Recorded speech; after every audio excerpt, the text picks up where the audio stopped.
Hi everyone, for those of you that are new to the channel, just a quick introduction. My name is Contra Turtle, that's my nickname. I'm a 39-year-old Singaporean, 9 to 5, 9 to 6 tech worker. And for those of you that have been following me for a while, I run a stock investing portfolio that I frequently share about the market and everything, and I'm very into US stock growth investing. So today I'm doing something a bit different. For the first time, I'm doing like a POV vlogging thing, and I'm actually driving from Osaka. I'm still in the city now. We're gonna take about 1 hour before we reach my first destination, which is called Ishiyamadera, which is the flower temple. It's in Shiga Prefecture and it's about 1 hour's drive. So in this 1 hour, what I'm going to do is I'm going to answer a lot of your questions that you sent me beforehand. I think I have like 70 questions. I don't know if I can get through all of them, but I'll try. About investing and about personal finance and stuff like that. I'm using an Insta360. It's mounted on a cap that I'm wearing. So as and when I am checking the traffic, I hope I don't make you guys too dizzy. Try my best to multitask while driving safely in Japan, otherwise I get into trouble if I get into an accident. So occasionally you might see my head tilt away. But anyway, let's just get started. For those of you who have been waiting for this, the top most voted question that I got was, let me just look at my screen here. So it says here something like, I know you are invested in Mercado Libre, and paired with the fact that I'm in Singapore, why is it that I never invest in C, right? The company that owns like the Shopee and all that, right? I think this question I've been asked by many people, especially those Shopee investors, why I chose Mercado Libre over Shopee. So I think maybe I'll just talk about it for the first time today. I've been trying to hold back for a while because a lot of people like scared will hunt down me when I say some things. But anyway, these are my views. I think one sec, just the traffic there. I think the couple of things I want to talk about why I am not that into Shopee or C is because actually a couple of years ago, in my capacity as a solutions engineer, I had some work with them before. So I actually worked with some of the teams there, and I sort of got a sense of the culture there, how they function. And let's just say I didn't really like what I saw. They struck me as a bit mercenary, a bit short term. And for those of you that know my investing style, I'm a very long-term growth investing kind of investor. So I really want to see like how management and how people on the ground execute for the long term. So there were certain things I can't really say too much, later I'll get into trouble. But that's the first thing you gotta know. There were cultural things that I experienced at work with them. So the second thing I want to talk about is more general stuff, right? Like as an investor, what are the things that I didn't like about Shopee or like C Limited, right? The first thing is I don't like their business structure. I feel like the three parts of their business, which is Shopee, C Money, and then the what's the last one, Garena, right? Is a bit like scotch taping three businesses together. Maybe you can argue the C Money and the Shopee, they are symbiotic. They help each other, right? But like Garena has totally nothing to do with the business, right? So there's an argument that, Garena is like initially last time it was like cash machine, and then it will help to fund their expansion in Shopee. Actually, even today, right? Even though their revenues are predominantly Shopee, right? If you look at their EBIT, just the profits, more on the profit side, I believe Garena still generates the vast majority of their profits. That profile hasn't changed. So the thing I don't like about it is that the majority of the profits of the business, right, is being funded by a machine, which is Garena. There's nothing to do with the rest of their business, which is like Shopee and Shopee Money. The symbiotic relationship is not like a together kind of flywheel. But if you compare it to Mercado Libre, all the parts of it, right? From firstly their e-commerce business, to Mercado Pago, which is their wallet, and then to Mercado Envios, which is their logistics, and then to Mercado Advertising, right? You can see very clearly that all their businesses, right, they all have the same, they're all in the same sort of together kind of flywheel. They all enrich each other, all the businesses, right? You don't get a separate part like there's a gaming that's totally unrelated, you know, and just because you're using gaming just for a cash machine, right? So that is the second part I don't like about C versus Mercado Libre. There's less natural symbiosis between the business parts, and they don't form a natural flywheel together. Okay, so that's the second thing. I'm just checking the traffic. I need to make an exit soon. It says I need to go Kinki Expressway. We're still in Osaka, by the way. So you know, I hope this format is interesting. Because I'm interlacing a travel vlog together with personal finance. I don't think any Singaporean has really done something like this. I really hope to. I'm thinking I have this vision where I want to do something like that. You know, like what's that karaoke taxi thing, right? That the what's that the chubby dude, the Ang Mo dude who does it. Let me just take an exit here before I tell you what's the next reason why I'm not very into C Limited. Okay, wait, let me just figure this out. I need to turn left. Do I need to exit here?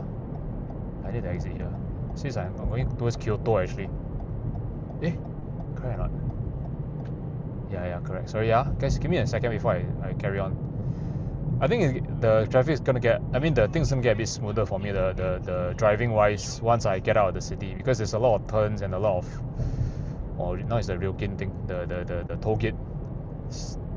The thing about driving versus taking the Shinkansen here is that the ETC keep taking money. It's like our ERP. This is the ETC.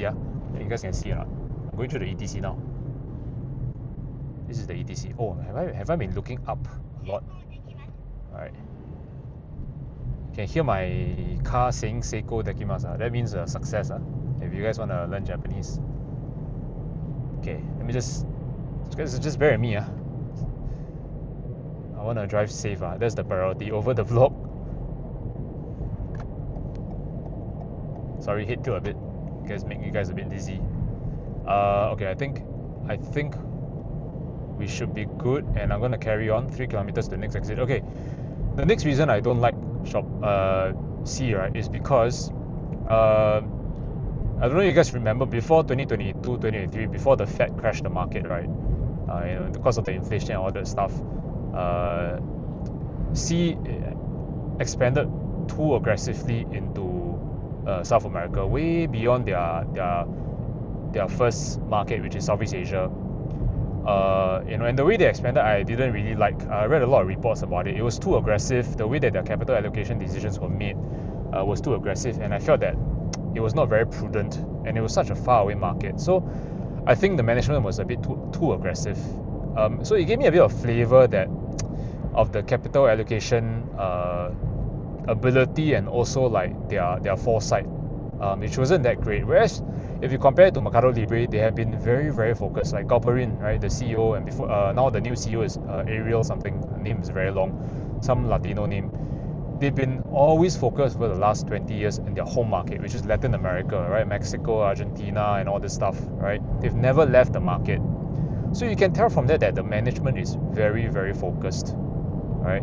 Whereas the management in C, they were a bit all over the place, right. You can see the way that they expanded pre-2022, right? And in fact, now I think they're coming back again to Brazil and all this stuff, which is what ignited, Mercado Libre to lower their shipping threshold, right?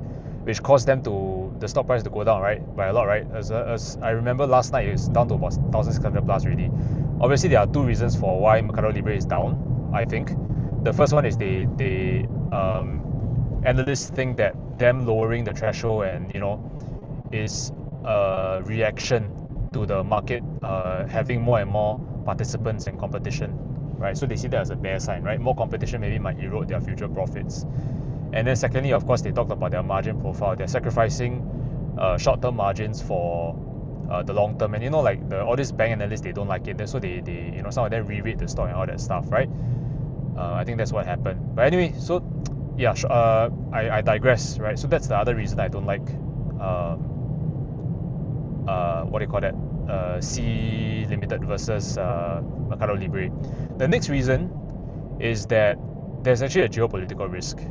Okay, if you guys actually check the shareholder profile of C, right, it's actually a majority stakeholder is actually Tencent. You can even argue there is a case to say that C is somewhat a proxy company for Tencent in Southeast Asia. There's an argument for that, I think. And you know, how does this geopolitical risk manifest itself in the market? Okay, we're going to take a left turn here.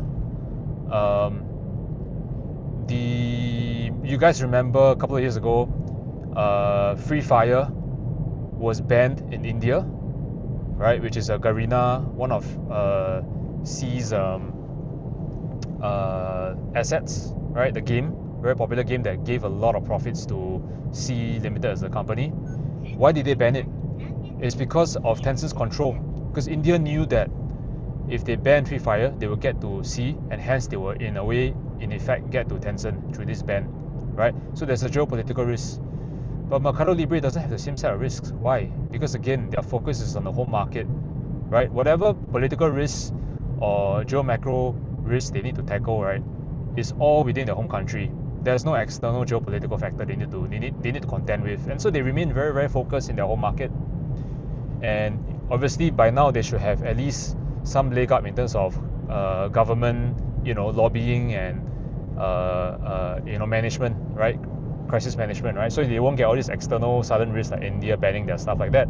That will in turn affect their financials in a much more abrupt and volatile way, which of course the home market in Latin America as it is already volatile, right? You don't want to add another layer of geopolitical risk. And so this is the other reason why I prefer Mercado Libre over C Limited. Okay, and if we look at it, so this is just an individual analysis of all the reasons of why I'm not into C versus Mercado Libre. The next final reason is a portfolio risk management kind of thing. If you guys know my portfolio by now, I have 6 positions, right? I can tell you guys now, it's what they are. Right? Some of you guys that follow me for very long, you know, right? I've got Meta, I've got Exxon, I've got Mastercard, I've got Amazon, I've got Mercado Libre, and of course Netflix, right? There's all this like made a lot of money for me, right? All this stuff. You guys that follow me, you guys know that I made a lot of money from these positions, right? Right, especially Netflix, right? It's like doubled for me or more than that actually. But look at all the profile of my stocks, right? They're all mainly American stocks. Okay, I will address the American risk later. I think someone asked me about this, the currency and all that versus our home currency, Singapore and all that, right? Some people are scared, there's a depreciation of the USD versus the Sing dollar and all that. I can talk about that later, but I'm still on the first question, Mercado Libre, because it's this like the most upvoted question, right? My portfolio, right, as it is, I think it's already quite high volatility, right? And I only would like to have at most one emerging market position. And so when I weigh out all the different kind of emerging market positions I can possibly have, based on all the reasons I have, comparing C and Mercado Libre, I just feel that I only have room for one emerging market, and that's enough risk for me, right? As it stands, I really hold pretty substantial. I own only 6 positions, right? And there's like 1 or 2 more I'm looking at. You guys know that I'm looking at booking.com also. I recently made a video, right? Oh, okay, there's one more other reason why I prefer Mercado Libre over C. Alright, and this reason is because of the C Money versus Mercado Pago, which is their wallet, right? In Latin America, right, Mercado Pago is indisputably number 1. There is no fight. Okay, like all these other players that are coming in, Mercado Pago is by far number 1, right? New Bank probably is number 2, if I'm not wrong. A couple of my investor friends like Surging, all this, my other, the Eugene that runs Vision Capital, I know that they own New Finance, right? The new kind of bank that's trying to disrupt the local Latin American bank scene, right? But for me, I think Mercado Libre is like top dog in the industry, and it's a safer play, even though it's going to fintech, right? In a country that is of a poorer demographic and more unbanked, so there's a bit more volatile.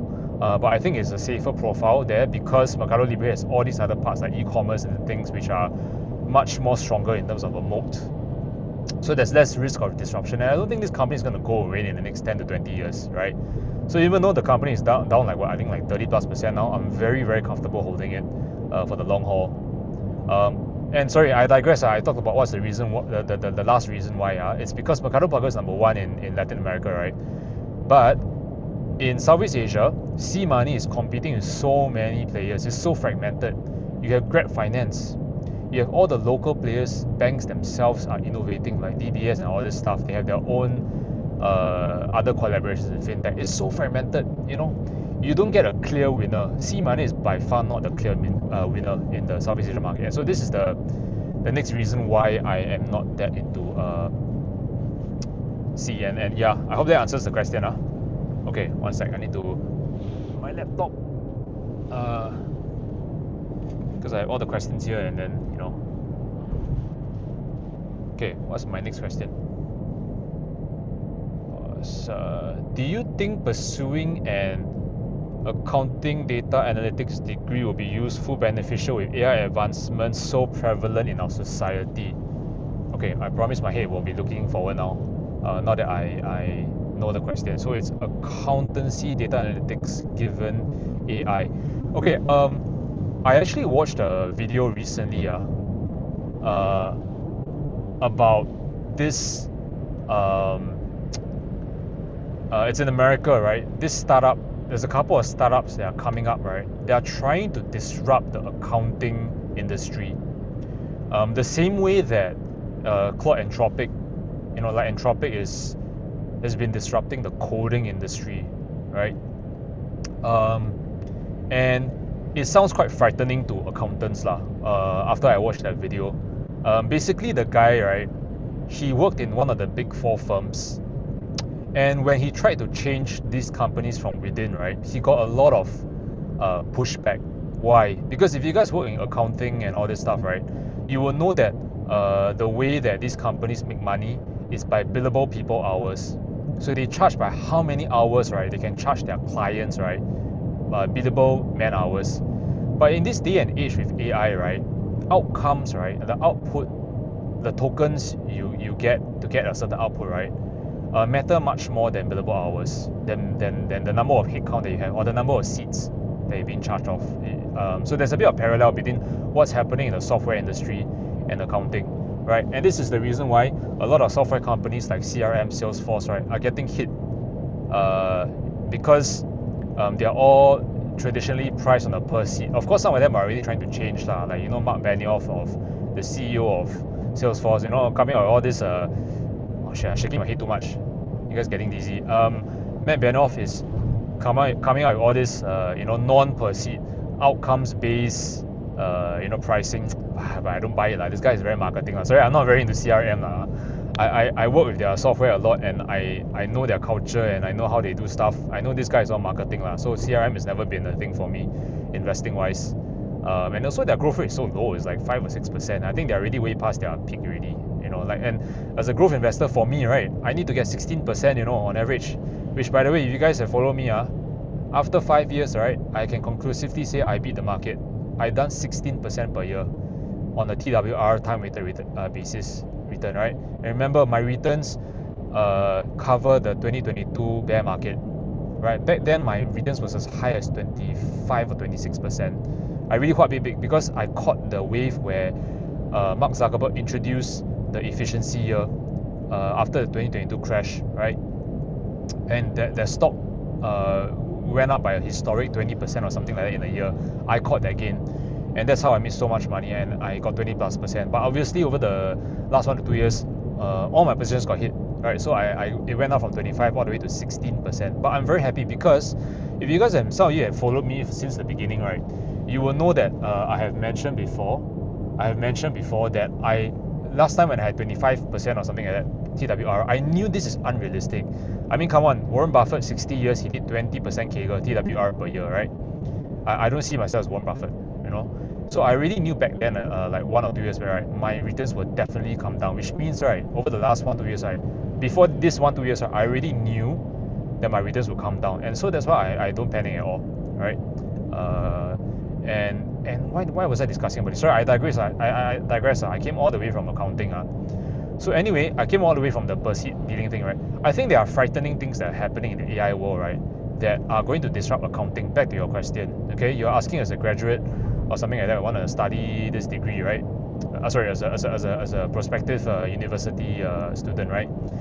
I think it's okay to study. Accounting is really important, especially, right, if you want to go into the world of finance, or even if you're interested in fund management or investing. Like, like Warren Buffett has a very, very strong foundation in accounting, and that has helped him so much in making a lot of accounting decisions, to form his own opinion about companies by really looking at their balance sheets, their income statement, and obviously their cash flow, which is the most important, right?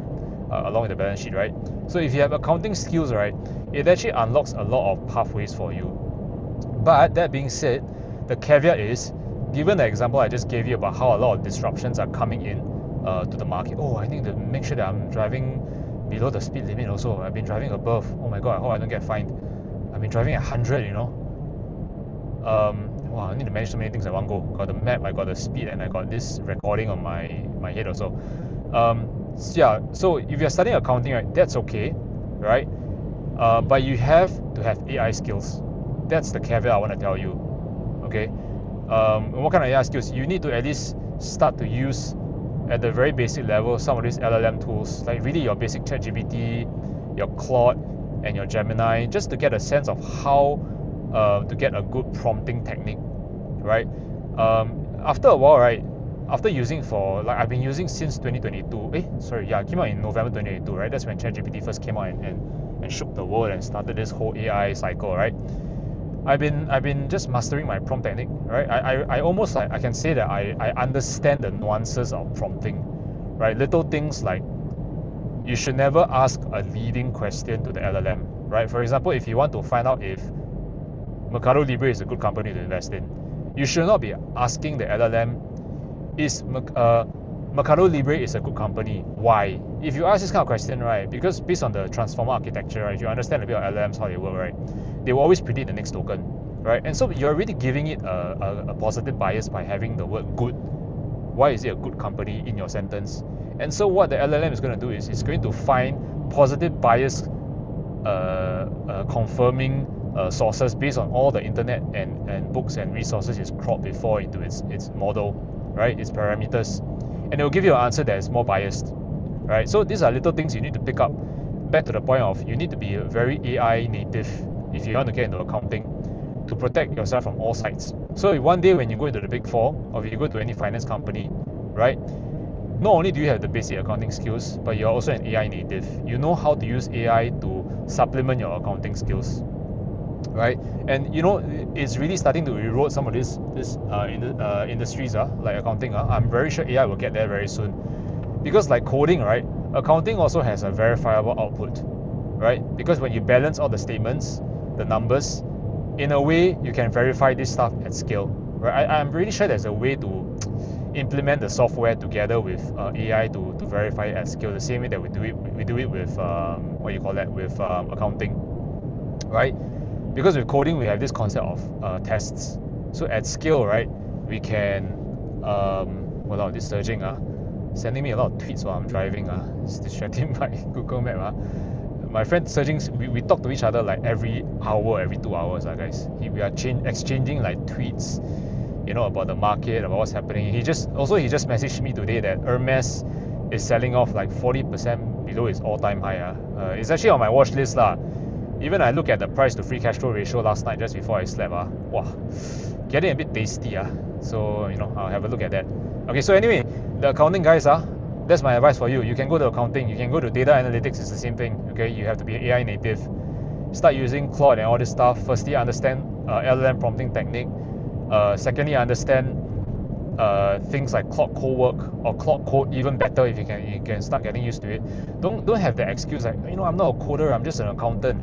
Guys, you have to be able to understand these AI tools, otherwise you are screwed. I tell you, you are screwed, man.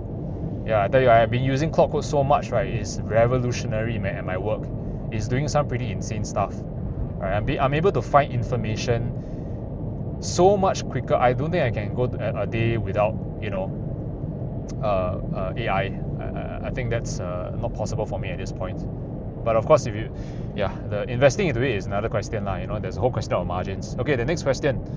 What's the next question? Let me just. When do you think the AI bubble will burst? Okay, this is a good segue. This is a tricky one. Peter Lynch always said that more money has been lost when you're anticipating a market crash than the crash itself. You guys understand? Means people hold cash by the side, right? And then their cash is getting eroded away because of cash drag, and they're not deploying the market while the market continues roaring ahead. Obviously, this is during good times, all right? But obviously now in the current situation with the Iran war, okay, and then there's also the fears of the AI bubble and all this stuff, right? The market is calming quite a bit. It's not really moved much in the last 1 year, unless you've held Google, which congrats to you. You've done 65% the last year on Google position. Unless you hold Nvidia, it's got done okay also last year, or maybe more than okay. If you're a back holder like me, like holding Meta and all that shit, maybe you're a bit screwed on Netflix. But don't worry, my time will come. It's starting to come already. And anyway, I'm invested for 10 years, and my horizon is not like a 1 or 2 year thing, so I'm pretty okay with this. I cannot be too greedy. I already got my 20-something% the first few years, and my portfolio is like up about $200,000 on a $200,000 to $300,000 investor capital. Remember, this is return on capital. Okay. So anyway, I digress. I come back to this question about when I think the AI bubble will burst. As with all past events, right, where the 2008 and all this stuff, there must be a precipitating event that will trigger the AI bubble to burst, right? In my opinion, I think one possibility is when companies like OpenAI or Anthropic go public. This is one possibility, right? Why? The moment they go public, right,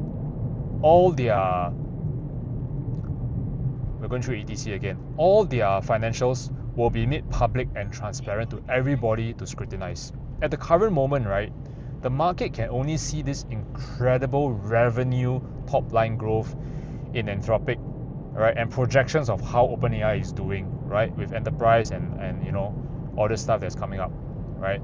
They can only project and they can only guess. These AI labs are not compelled to share detailed margin information and stuff like that. There have been a lot of people in the market like MBI, the famous finance blogger called Mostly Borrowed Ideas, MBI for short. They've written it and can only guess about the margins, right? Now, from my understanding, the industry average is about 40 to 60% gross margins on Anthropic. Okay, but these are all guesses, right? My point is, every bubble in the past that has burst, right, must have a precipitating event. And my guess is the precipitating event that will burst the AI bubble is when these companies try to go public, because the private markets have dried up.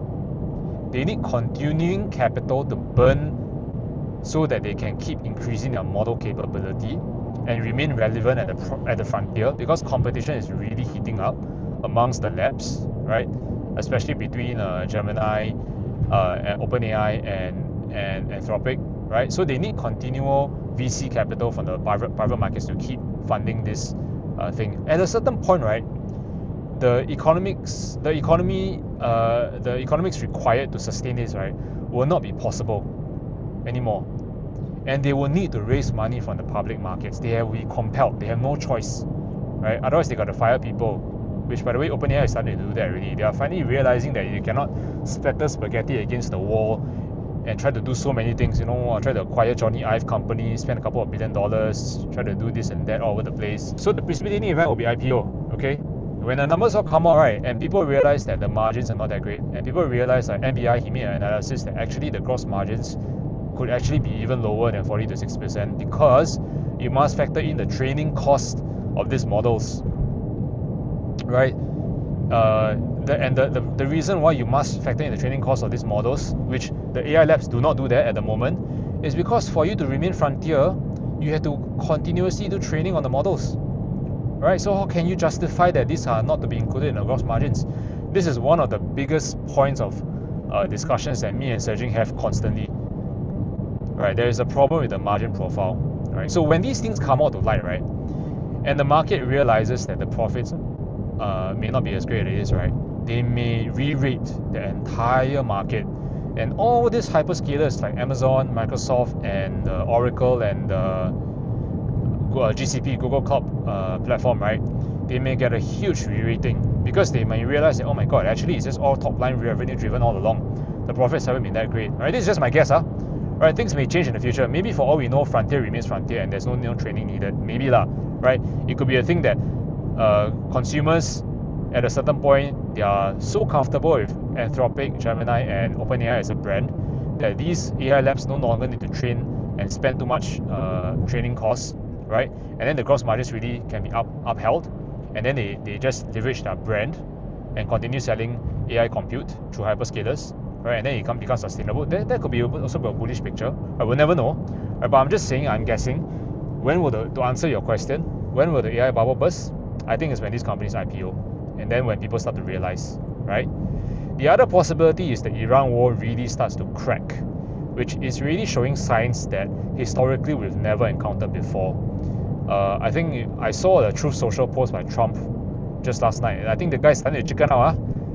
He said something like, you know, the Straits of Hormuz, right, to reopen it is not my daiji, not my problem, because, you know, I've done my job, you know, I already bombed Iran, and, you know, they had enriched uranium, you know, and they posed a nuclear risk, and I got rid of it. Unfortunately, now, to reopen the Straits of Hormuz is not the job of the US military. You guys go settle it, Obviously, he can do that, right, because he already secured the oil reserves in Venezuela after kidnapping Maduro, right? And right now at the moment, as it is, the production capability of US, they are actually a net producer of oil now, which is why Trump didn't give a fuck. When he invaded Iran, he knew full well that the consequences will not affect US as much as it would Europe and the rest of Southeast Asia. You know, now in Vietnam and parts of Philippines, these countries, we're going to take a left turn here. They are rationing fuel.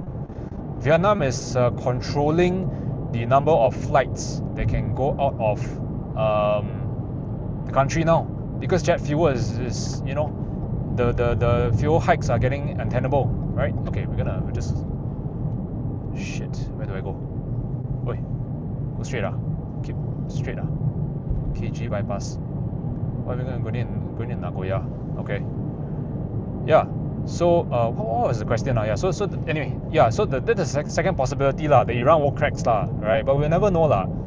My take if you ask me is that I think we will get over this Iran war. There will be some volatility maybe for a few months, but the AI underlying general bull wave is still very strong, right? But you know, we must still get a lot of volatility this month. And you know, why do I think that AI bullish thing is still quite strong overall? Because I really am seeing certain things at work, right, that really surprise me every day when I use AI.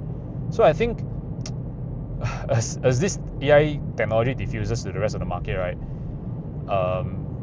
people will start to really understand that AI really does have some profound impacts. Even though I have some skepticism also lah about enterprise. I wrote an article about this, right, before I made my $200,000 bet into Meta, right, saying that I have some doubts about enterprise workload because of the hallucinative nature of, oh my god, trying to balance AI concepts while driving is really quite a challenge because of the and having safety shit, because of the hallucinative impacts of hallucinative characteristics of LLMs, which cannot go away.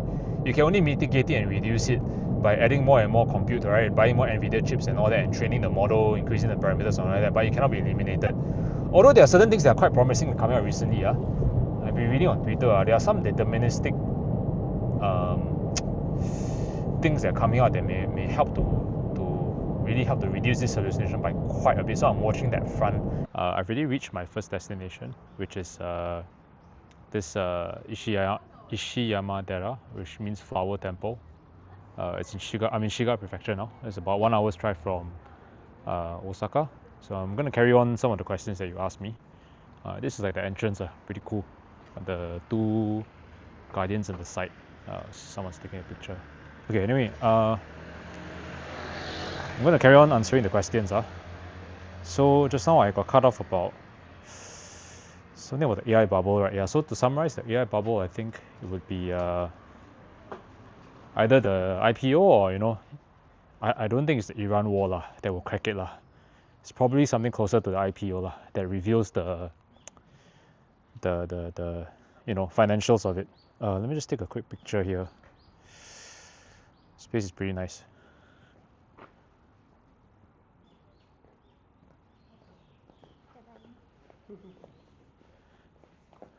So, okay. What's the next question? The next question is about what are some of the AI tools that I use in my daily life.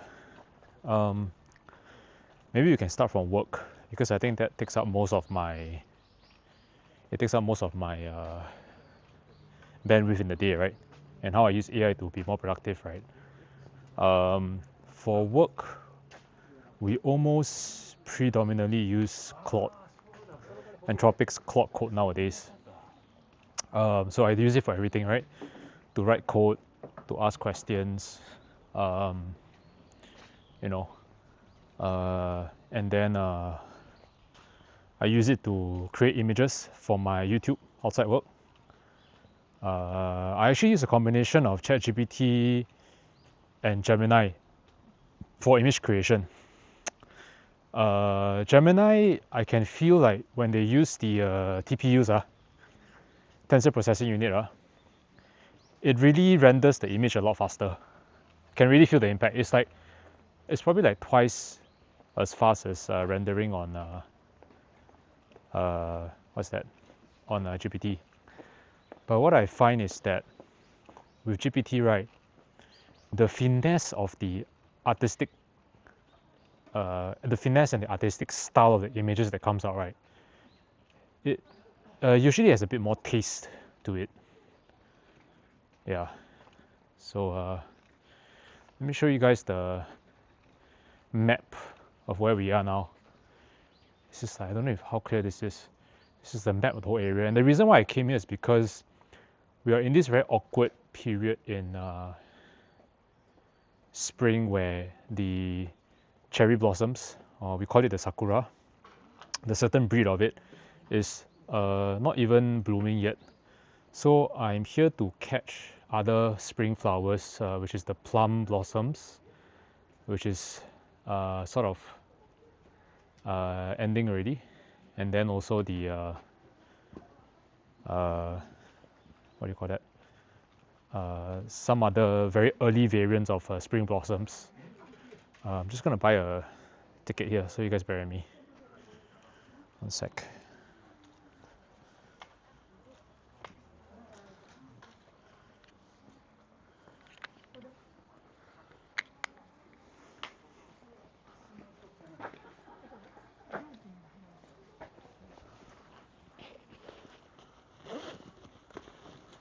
Thousand two.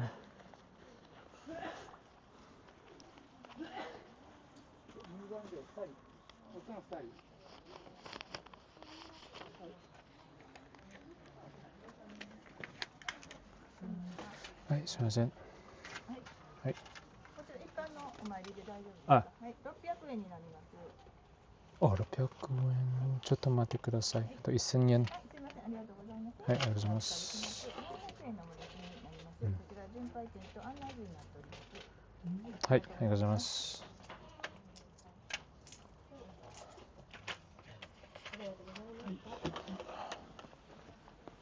Just buying the tickets to enter the area.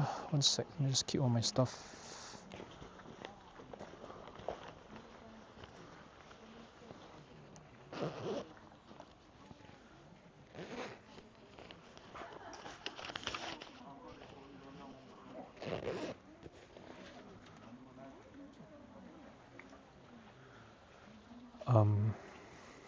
Okay, where were we?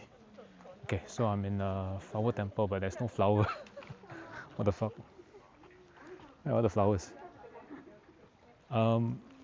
Yeah, so I use Gemini GPT for image generation, and then coding at work, and then asking questions, and then I'm thinking of building an app actually, using Cloud Code, right, to write code for me and then build an app. Either a mobile or web app. I've been wanting to build a food app for a while because I think there are some problems I want to solve. I think one of the food apps that I really like is this Tabelog, or in Japan they pronounce it as Taberogu. L is like R. Where there are more anal in the reviews lah. Like if out of a score of 5, right, if it's like 3.5 and above, right, it's considered damn bloody good. It's like 4.8, equivalent to 4.8 or 4.9 on Google. Yeah. Anyway, I'm supposed to, as with every temple, I need to do this thing where we're gonna just scoop water and what am I supposed to do? Wash the dragon or what? I don't know. Just some holy thing that we do at every temple in Japan. Yeah, we're in Shiga Prefecture now, and oh my god, look at the stairs. What the fuck? This ticks off one of my bucket lists because I've been wanting to conquer the whole of Kansai. The last time I came in Japan, I went to Mie Prefecture. I went diving with the Ama ladies, you know, the people who go under the sea to find pearls. I did that previously. I went with them.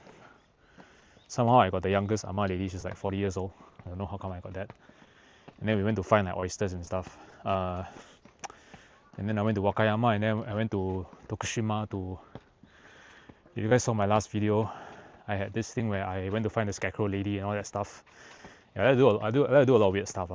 Anyway, AI tools. What else do I use? I think that's about it lah. Those are the core use cases lah. Coding, image generation, and building apps. Yeah. Okay, let's see what's the next question.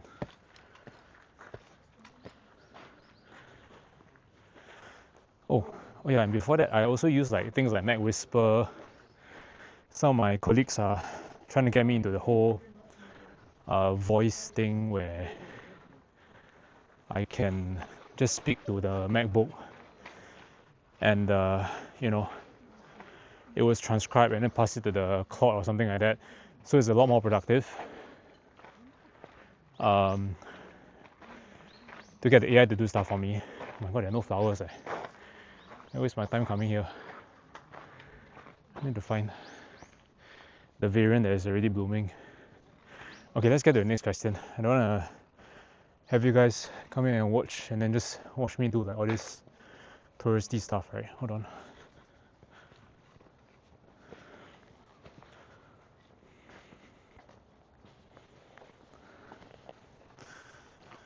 Okay, what's the next question?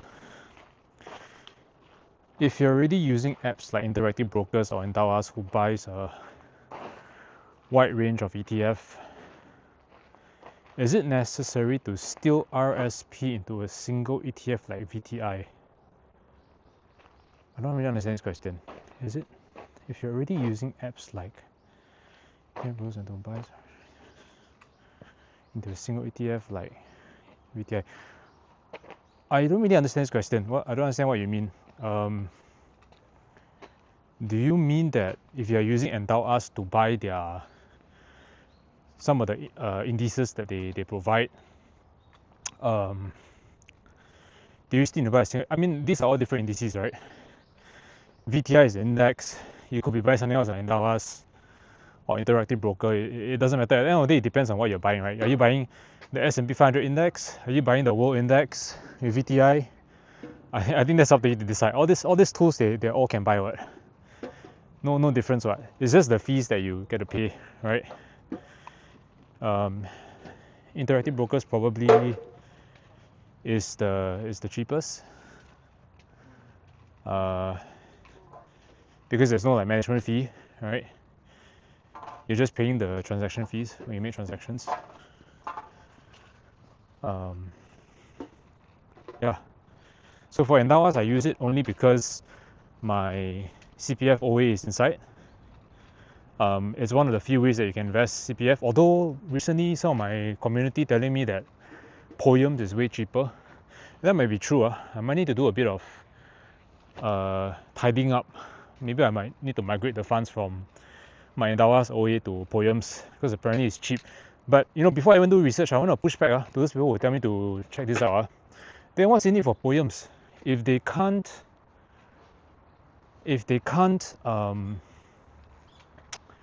make money off you, like what Endawas is doing with some of the fees, which are still pretty okay, then how are they making money? What's the catch, right? I always want to know what's the catch. Yeah? Okay, so what's the next question? What do you think about Applovin stock? Is this Irfan or someone asking me? Yeah, bugging me to research since day one. どうぞどうぞ。はい。Oh, there's a bit of...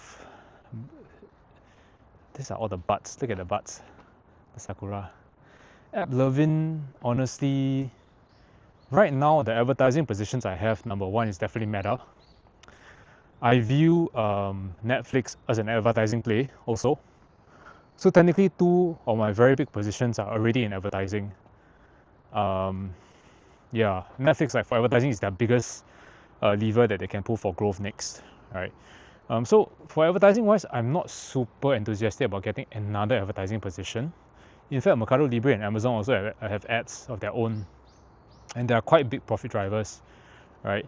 The thing about Applovin, okay, all these portfolio things aside, the fact that I have advertising is that I'm not so sure what Applovin's mode is, because they don't control the consumer directly.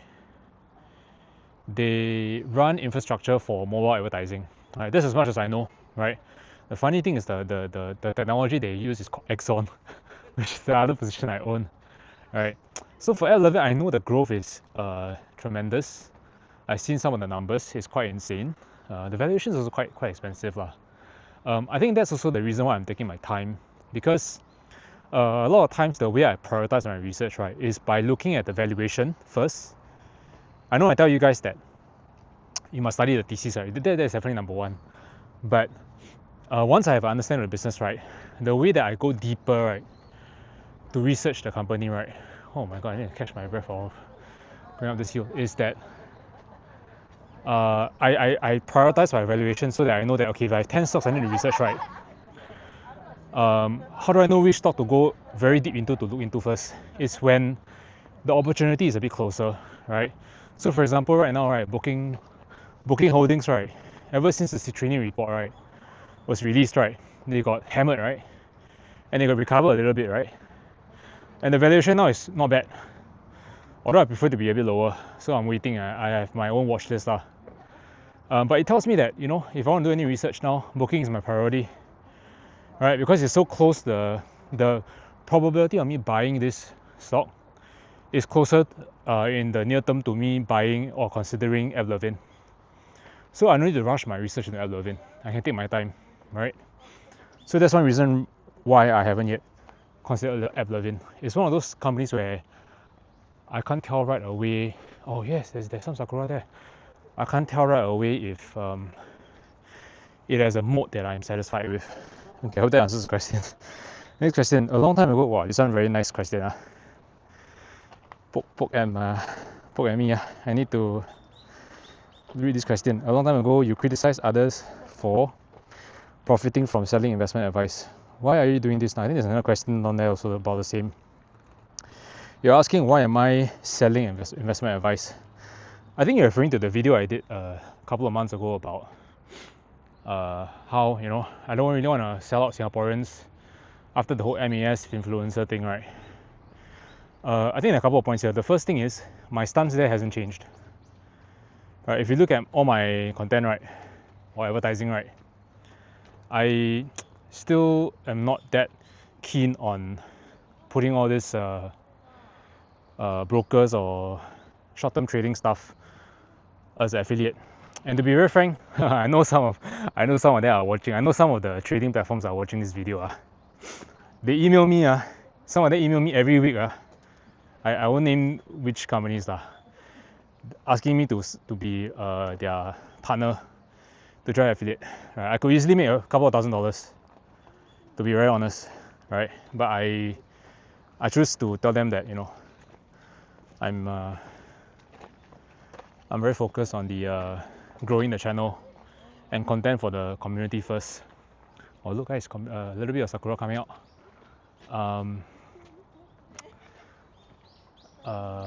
Because I feel like if I put affiliate on my platform, I'm in a way really reducing the friction where new people will just sign up to a platform very quickly and just start trading without actually really understanding it, right? And for me, I don't really endorse trading. I tend to really focus more on long-term investing, so it's a bit kind of not really aligned with me lah. Yeah, so that's one thing. The other thing is that I think maybe you're talking about my website, right? The contraturtle.com thing, right? I charge like a 12 USD thing. There's another question that also asked the same question. All right, I used to like your YouTube. You're now just doing the paywall blog. More subs equals monetization. $12 not small. I want to explain why I did this. If you look at my website, right? If you actually go to contraturtle.com, right? The investment blog, right? Actually 90% of the things I post, right, is free, you know. I would say 90%, you know. The remaining 10%, right, that I paywall, right, is actually honestly most of the time it's just valuation. What price to buy the companies, you know. You know what's the reason I do this? It's because before I had all this paywall stuff, right, I had a lot of people just buying companies at whatever price I mentioned, right? And then when the stock goes down, right, short term, I got flamed very badly, and the comments are really very toxic. And it made me realize that when I put all these actual price numbers, right, for people to buy, right, and if I don't paywall it, right, and I expose it to everybody, right, there's a lot of people who just don't know why they buy, and they just follow and they just coattail and just buy when I buy and whatever price I buy, and they don't understand. And then when it drops short term, right, like last year, right, wow, kena flame like mad. Right, and that's when I realized that it's very dangerous because people just, you know, don't form their own thesis. So I try to gate it a bit so that, you know, if you pay, at least hopefully you make a bit of effort to drive your own research rather than just blindly following me. Right, that's number one. Well, more and more people coming. The second thing is that it is, to be very honest, also to be very fully transparent, it's also a bit of copy money for me, and all the things I write on my blog, right, is really more for myself first. I actually write for an audience of one, for myself actually, to be very frank. Everything that I write on my blog, right, is actual things that I will do to my portfolio, right? So I don't write the investment article for the sake of, and then paywalling for the sake of, you know, trying to earn money through subscription. That's not my model. And you know what's the easiest way I can prove this? Very simple. I looked at my numbers, like I think 1 or 2 weeks ago, right, in terms of the article, newsletter, like the money I make from there. Do you know that the money I make from all this newsletter thing, right, if I sum up everything, right, it is less than 3% of my total actual investment portfolio. Less than 3%, no? What does that tell you? It tells you that my incentive is not writing the newsletter to make money. It doesn't move the needle for me, guys. Net worth wise, it doesn't. Right? What moves the needle for me, right, is my investment portfolio actually performing for myself. So we need to get that straight first. The numbers alone already speak volumes already. Yeah, so for me, right, I write it and I put a paywall of 12 USD, right. One form is to increase friction so that I hope people will be a bit more serious, right. I don't want to lower it. And the second thing is also because is to motivate myself to write my articles clearly in a way that even a third person can understand it. And if I can do that, it means that I'm very clear on my investment thesis, right? So it gives me a lot of clarity when I need to teach other people why I'm doing certain things. Yeah, so I hope that answers the question. And then like you look at the size of my portfolio to the size of what I'm earning from this, honestly is really not that much. Okay, the next question, what is your education background and degree? Yeah, I did a degree in statistics. with some actuarial stuff baked into it in my degree. So for you, those of you that don't know, like actuarial studies is sort of like, like how the insurance, how do they calculate what premiums you need to pay? It's actually all based on probabilities. Like for example, the probability that you will die at 80 years old or 90 years old. And then every age that you are alive or that you buy an insurance policy, if you buy a policy at 40 years old, like they already have the mortality tables all set out, so they can calculate like how much premiums you need to pay in a way that when you contribute to the risk pool of insured people, your any claims that you can probabilistically make at that age because of your risk of dying and all that stuff, right? So I studied that, and also I had statistics. So yeah, that's my degree. So I actually love all this probabilistic stuff. I used to play poker, right? I think I credit playing poker before as one of the reasons why I have a very cold steel mindset in terms of investing, where I don't get bogged down by short-term volatility. Like my portfolio has gone down as much as like 20+%, which is like $100,000 to $150,000 from peak to the drawdown. And I can just sleep like a baby the whole night for the whole week, the whole 2 weeks, or how many number of weeks that is down. It doesn't affect me because I'm able to look at the long-term picture and remain convicted on my thesis. So I think this is one of the prerequisites you need to have for doing growth investing. If you're doing dividend investing, it's very simple because you're getting constant cash flows. It's not that bad, for your psychology, because you're getting money in, right? So even if the share price goes down, you're technically having an unrealized capital loss. You are not that afraid because you're getting money coming in. So it really helps to make you feel better lah. But actually it's just an illusion lah, actually, right? Because technically if the capital loss is a lot, even though it's unrealized, that far outweighs whatever short-term dividends that you get.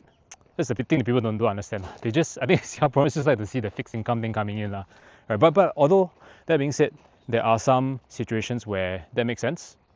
If I'm older, like in my 50s, right? Especially for some of you that know, once I reach 50, or when I'm reaching 50, I start to reallocate my portfolio more to dividend stocks because I'm trying to reduce the risk of capital. Not reduce risk. I'm trying to make my cash flows more predictable, right? And also like cause the chances of me having still a dependable day job salary is lower as I age, right? So I want to get some of that stability in cash flow. So there are use cases for that. But if you're a young Singaporean, you're just starting out in your 20s, early 30s, or even in your young 40s, right, or mid 40s, right?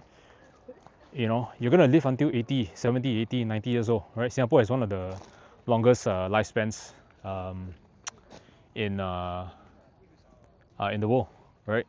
So you're gonna have a very long horizon. So for people with this kind of growth, time horizon, I think growth investing is still the one that produces the greatest returns. But it's whether or not you have the emotional stomach to stomach all the volatility along the way, right? Your portfolio can at times go to as low as 50% from the top, and then you start to have questions. Oh no, is my thesis make sense, right? And then people lose a lot of conviction, and what they do is that they sell at the bottom. And then when it goes up again, they buy at the top, right? And then end up they might as well just buy the S&P and just sit there, right? And just try to get a market return and just go and do your own stuff. Go and watch Netflix. Go and get on your life, your leisure, everything, right?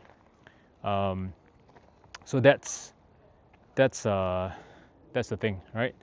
And how did we digress all the way here from the thing that I studied? Yeah.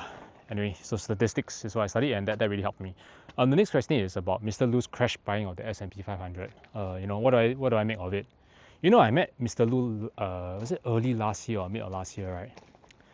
When I met him, right, actually I wrote him a piece of note about why I think buying on pessimism and when waiting for crashes actually makes statistical sense.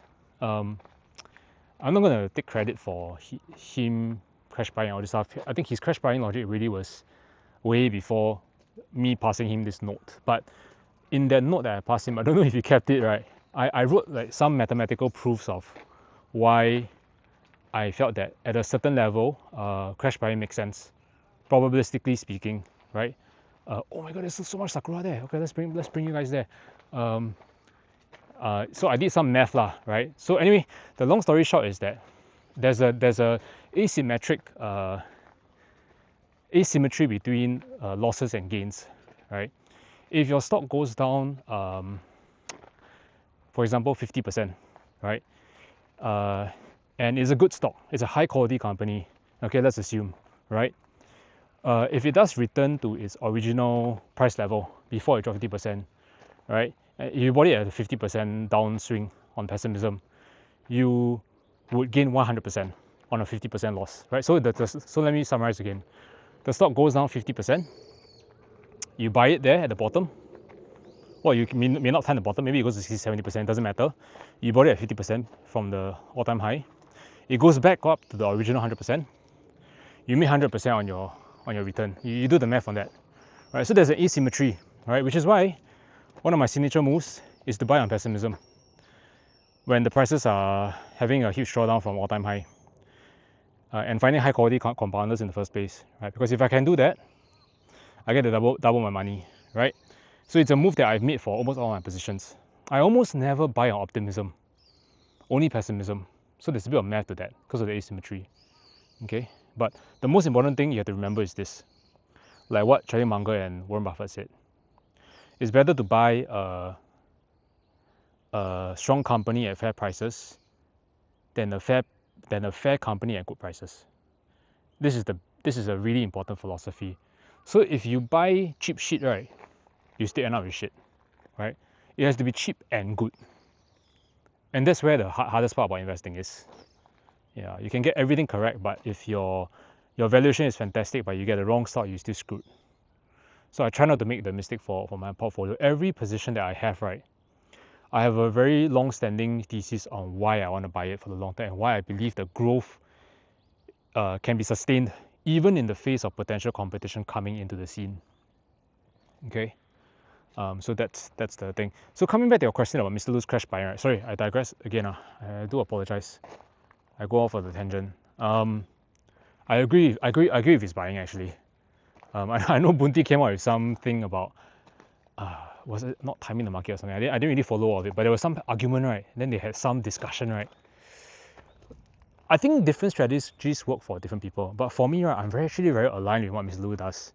I only buy on crash buying, yeah. So, but to execute it right is difficult because a lot of Singaporeans, or even just not just Singaporeans, investors at large, right, they don't have the emotional stomach to pull the trigger, right, when the prices go down to 50%. They always say, yeah, you know, I can invest. But when the shit hits the fan, everybody zao one. You know, like now, the market is so shit. I get very little investing comments on my YouTube and my communities and stuff, right? Compared to post Liberation Day last year when the market was damn hot, like went up like 20-25%, right? I got a ton of people messaging me at that time. But now, right, it's all just quiet with the Iran war and then the fears of AI bubble bursting. Nobody dares to invest now. But you know, I tell you, with all these things happening, the Iran war and everything, it's perfect for me, man. I love it. Right? Every time someone tells me, oh my god, you know, the world's gonna blow over, Iran just fired missiles into the Gulf and attacking all the bases now in the Gulf and the UAE and the Saudi Arabia and all that, you know. I love it. I mean, I'm sorry about the war going on, but as a capitalist, this is fantastic for me. So I actually thrive on pessimism. Right, so for me, I'm aligned with Mr. Loo's crash buying. That's the long story short. All right, so we got the next question now. How do you manage being a dad to spend quality time with your kid while having work travels, and deep research time for investing? Wow, it's very tough, man. You asked a very good question. I'll share some tips how to manage, how I juggle so many things. So I'm doing so many things, you know, like, you know, even squeezing this travel layover in to record this vlog so that I can run a community for all the, you know, like 15,000 subscribers on YouTube and all that stuff, right? Writing investment articles, right? Go back, I still need to be a dad. You know, my whole family now is down with the novo virus after I left. I feel quite guilty enjoying Japan as my wife, my mother-in-law, and my baby, they're all vomiting at home. Here looking at this Kyoto-ish kind of structure here in Shiga Prefecture. Which, by the way, you know this area I'm in now, right? Ishiyamadera, right? Do you know what's the amazing thing about this place? This is where Murasaki wrote Tale of Genji, which is the first novel ever created in the world. The first storybook ever written was written right here, guys, in this place called Ishiyamadera. Which Ishiyamadera stands for Flower Temple. So the question is, how do I balance all my things? There are a couple of things. The first thing is I like to think of my time in terms of opportunity cost. This is a really new concept that I'm sharing that I never mentioned before in my channel. What do I mean by that? Every time that someone tries to make an appointment with me, right? Obviously, I make time for close friends and family lah. Emergency, there's no doubt about it. Those are important things, right?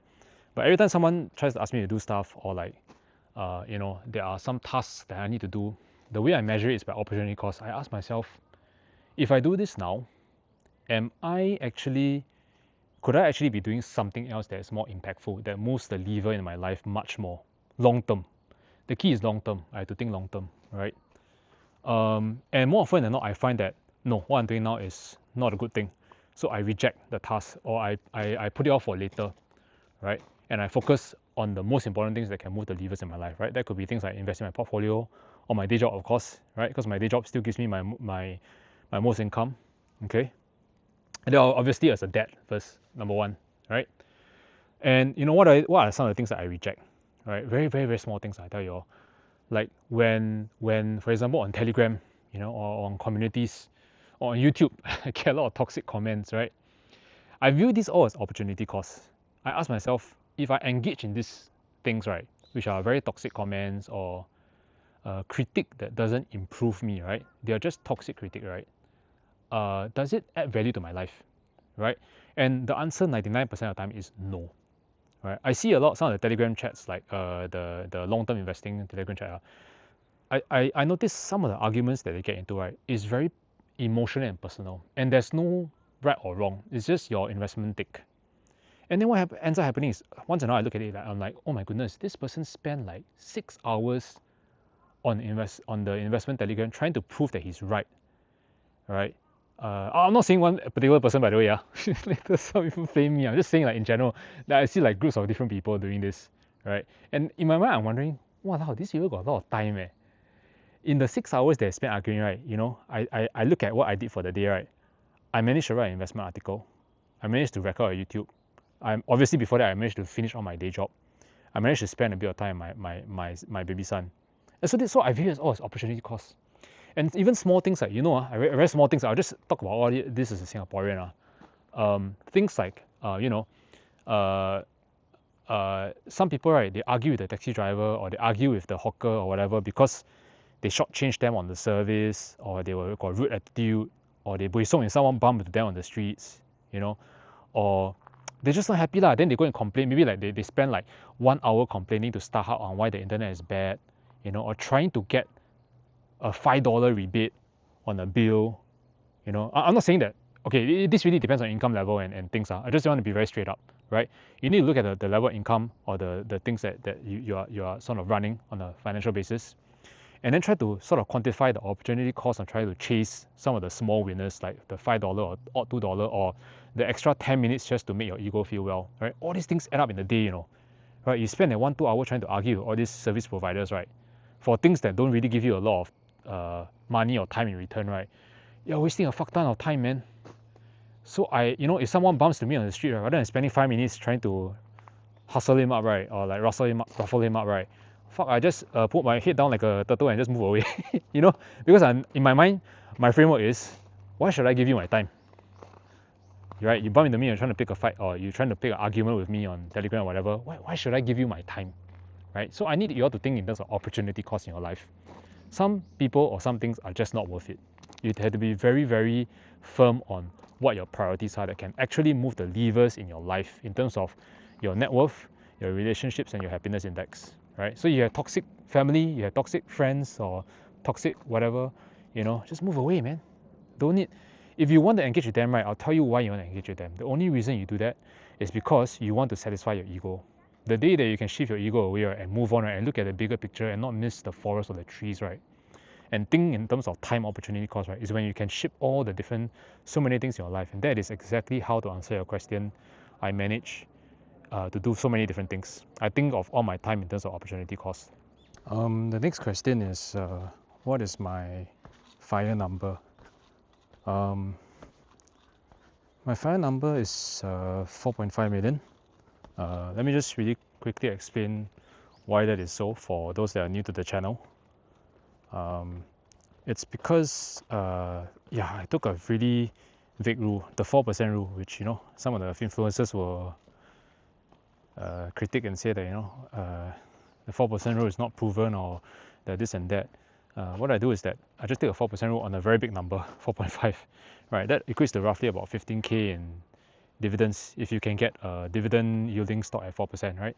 Your typical DBSs and stuff like that. So one of my plans is actually to slowly transition from US growth stocks to local, more stable dividend paying stocks like DBS, UOB and all that stuff, right?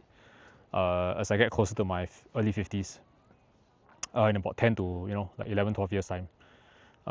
Because for me, I calculated 15k at 4%, of the 4% of a 4.5 million, 15k per month is more than enough for me to live the lifestyle I want to have, which is traveling and around Japan, you know, feeding my family, eating whatever I want to go eat. Yeah, but it doesn't cover things like, you know, wow, luxury car, you know, condo, luxury condo and all that stuff. So I hope that answers your fire number question. The next question is about, what is a bit of financial advice? Someone asking me in the 30s, in line with my ham not glam movement, you know, should he wait for BTO or get resale? This is a bit financial advice, but I'll just say from my own opinion, if it is me, okay, this is just if it is me, if I can wait for BTO, I'll wait for BTO. Okay, because to be honest, BTO is free money, right? That's exactly why me and my wife waited for BTO. Like I think more than 5 years ago, and we were really lucky, right? Because over the last 5 years each plus, both our incomes accelerated a lot. All right, so that really, you know, made our life extremely comfortable now, right? Because we live in a BTO, our monthly mortgage is just so affordable, right? Given our income is accelerated while waiting for the BTO, and you know, we just get so much comforts in life. I can go holiday whenever I want. Like, I just asked my wife a couple of weeks ago if I could come to Japan here for a layover, and she said, yeah, go ahead, you know, I don't need to think much. I know some friends who they buy a condo and their mortgage is very heavy, right? And all they do every month is they count like one pocket to the other pocket to pay out the condo mortgage. And then they don't have much life, you know. They cannot go restaurants. They need to penny pinch on the outings that they go with their kids on this and that, on the holidays, on the food they eat. They really kiam until like, even the hawker, they eat cai peng also, they need to count like, they cannot order like more than 3 dishes, that kind of thing. I think that's very miserable, right? So like Mr. Loo from 165 always says like, do you want to be real rich or do you want to be fake rich, right? And I mean, this only applies to those people where you're kind of at the this situation where you can just only afford a condo. For those people who are on a higher income bracket, if you can more than afford a condo well within your means, right, while investing in the market, I think that's great stuff. You know, you don't need this conversation I'm having doesn't apply to you, right? But for many Singaporeans who are at the age where you can only afford one asset, which is either stock market investing or indexing or condo, and then living in HDB, you know, this conversation is a huge thing. So for me, right, to answer your question, right, I will go for BTO. For me not for you, for me, okay? Because the government pretty much giving you a discount, man, like how many, 20-30% or whatever that is, right, off the market, right? You know, you're almost guaranteed to get a profit. You're guaranteed to get a profit on the resale market, right? And then you can use the money more flexibly. The question is how urgent you need it.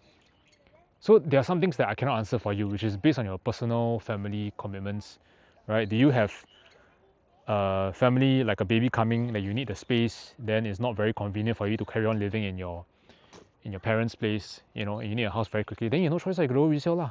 Right? There are some things you cannot just you know, measure out with just the money factor alone. Just, oh, I want to make money, so I can wait BTO for 5, 6, 7 years and be miserable, or my baby and us suffers in a very cramped up place with our parents and stuff like that. I think these are some of the factors. The next question is, has there been any change to your values or belief system with regards to investing since Trump took over? No, no change. What's there to change? I think maybe you're saying if, you know, all this volatility, Trump coming in, he's doing all the the Iran war, and then, you know, all the taxes, you know, does it change my perspective of the US? You know, does this volatility scare me and stuff like that? No, it doesn't. It doesn't change me. These are all short-term macro things, you know. Yes, maybe it can last for 2-3 years, but, you know, it's not a big deal. If you are in it for the long haul for like 10 years and beyond, these are all like small fries in the grand scheme of things, right? Trump only has like what, 2 or 3 years left in his term, right? And the midterms are coming up, right? So he, in the grand scheme of things, you know, it doesn't bother me at all, right? It doesn't change my values on investing and on focusing on the US market. Yeah. So this I think this is the statue of Genji. Hey, Genji's a girl. This is where sorry, Tale of Genji, written by Murasaki, is it? Yeah. Oh, she's a girl. Oh, so a woman wrote the first novel in the world. Interesting. Let's take a closer look. Okay, let's see what's the next question.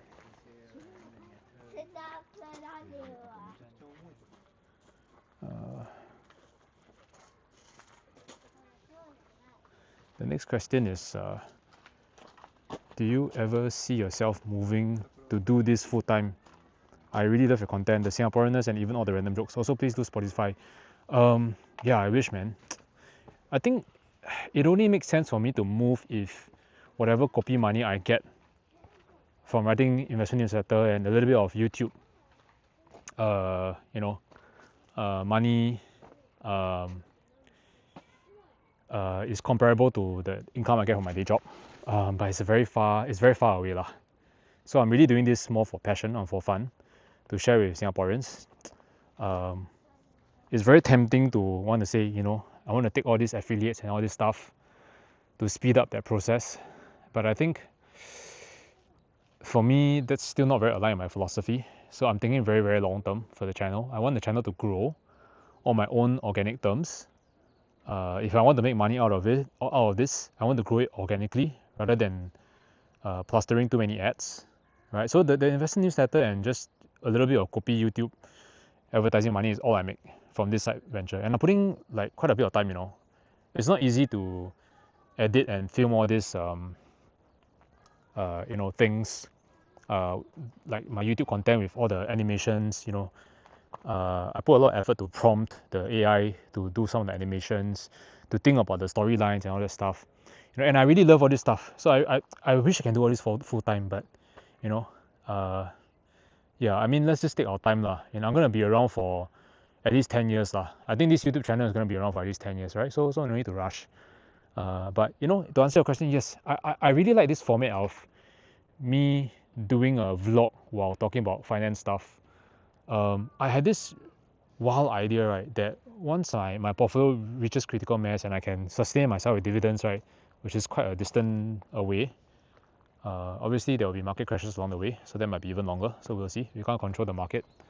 But if I do reach that state, right, I have this wild idea of doing the thing I told you earlier on, which is the karaoke and the car thing. I'm thinking like, what if I do a vlog of me driving around Japan and then just filming all the sites and then interlace it with finance, personal finance and investing, while showing you holiday sites, right? And then we can have like graphics in the car. Obviously, the camera can be better lah. I noticed just on the camera is not that great lah. The perspective, a lot of it is looking like at the top of the car, the roof, and you know, it's not the best. But if I have a better production, more production ready kind of set in the car and I'm driving, right, if I have more time to set this up, right, I think the production quality will be amazing. And the idea will be very fun, and it will make this whole concept of personal finance and investing so much more fun and more relatable Singaporeans. So that is one of my dreams that I want to do. Yeah, but to get there, I need my portfolio size to get a critical mass. I need to maintain the 16% returns that I'm getting for the long term. Right? But yeah, that is what I want to do lah. I do want to do this full time lah, if I can.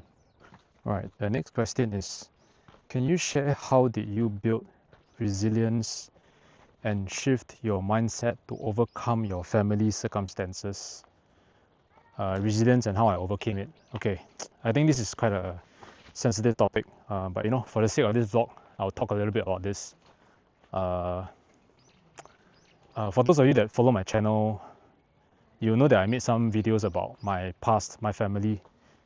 So a quick recap for those who are new. My background is that I actually grew up in a wealthy family, pretty wealthy.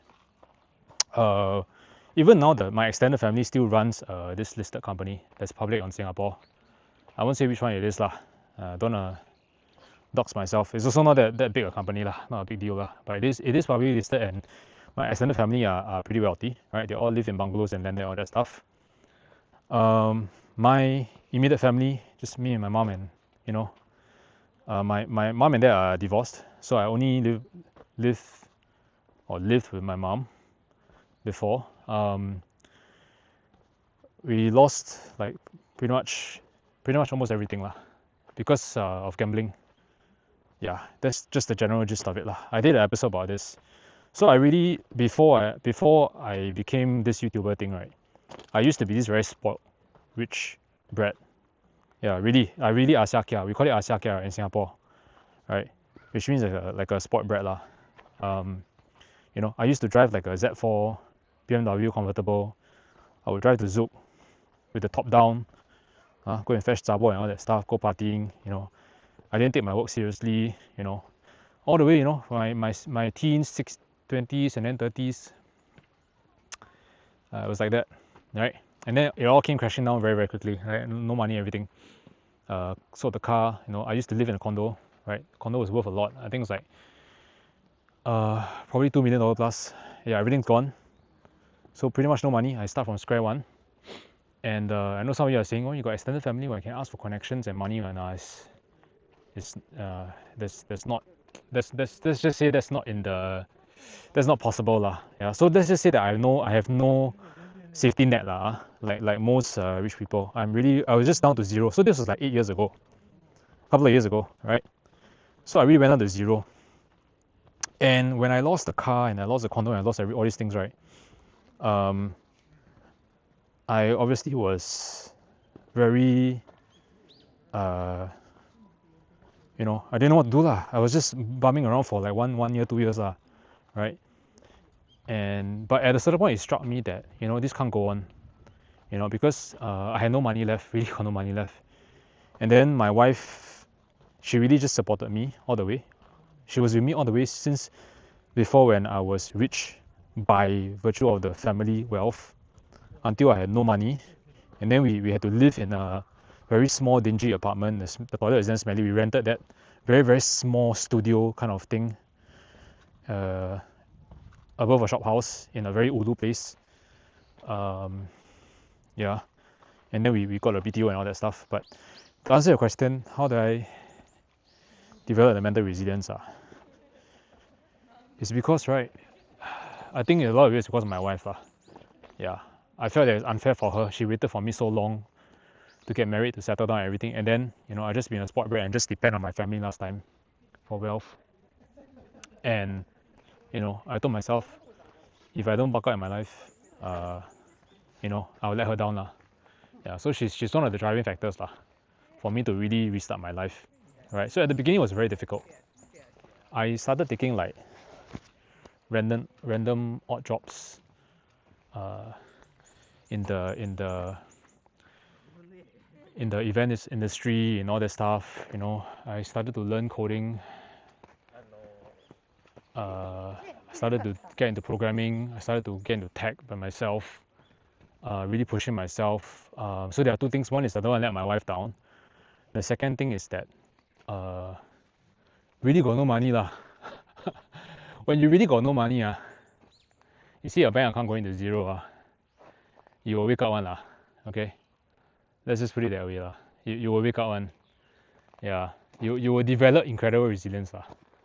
Yeah, but maybe some people just give up. Then they just ask they just raise their hand out for donations and all that, and then yeah. So for me, I'm thankful. I had I do count my blessings because I was raised in a pretty decent family. I got a good education overseas, right? And so in a way that helped me to have a foundation and understanding that if I don't drive an effort into my life, I'll get nowhere, right? So I think first and foremost, education is really important. So if you have kids in your family, right, sending them to school, teaching them the right values from young at home in terms of finance, in terms of life values, in terms of working hard, right, having grit and all that stuff, setting goals, right, obviously, but not too much to the extent that is pressure cooker. Oh, look at all these sakura petals on the floor or whatever flowers they are. I don't know if you guys can see it. It's scattered everywhere. I think these are like plum. Yeah, they're like plum blossoms or something past their peak, and then they drop on the floor. Yeah, I don't know if that answers your question about resilience. When you get to zero, you'll be forced to be resilient. You'll be forced to wake up. I think the other thing I will mention is that you have to have this mindset that if you don't do something right, you don't lay a brick in your life, right, to move it ahead, right, nothing will happen in your life. Yeah, so there are a lot of people that when they fall, right, they lose everything. They lose their money, they lose their job. That's the most common one, right? I know someone in the family who he lost his job, right, and he started complaining about how this is not right, or why is it that in Singapore families are struggling to make a living and all that stuff, and it's just not fair. I keep hearing this word, it is not fair.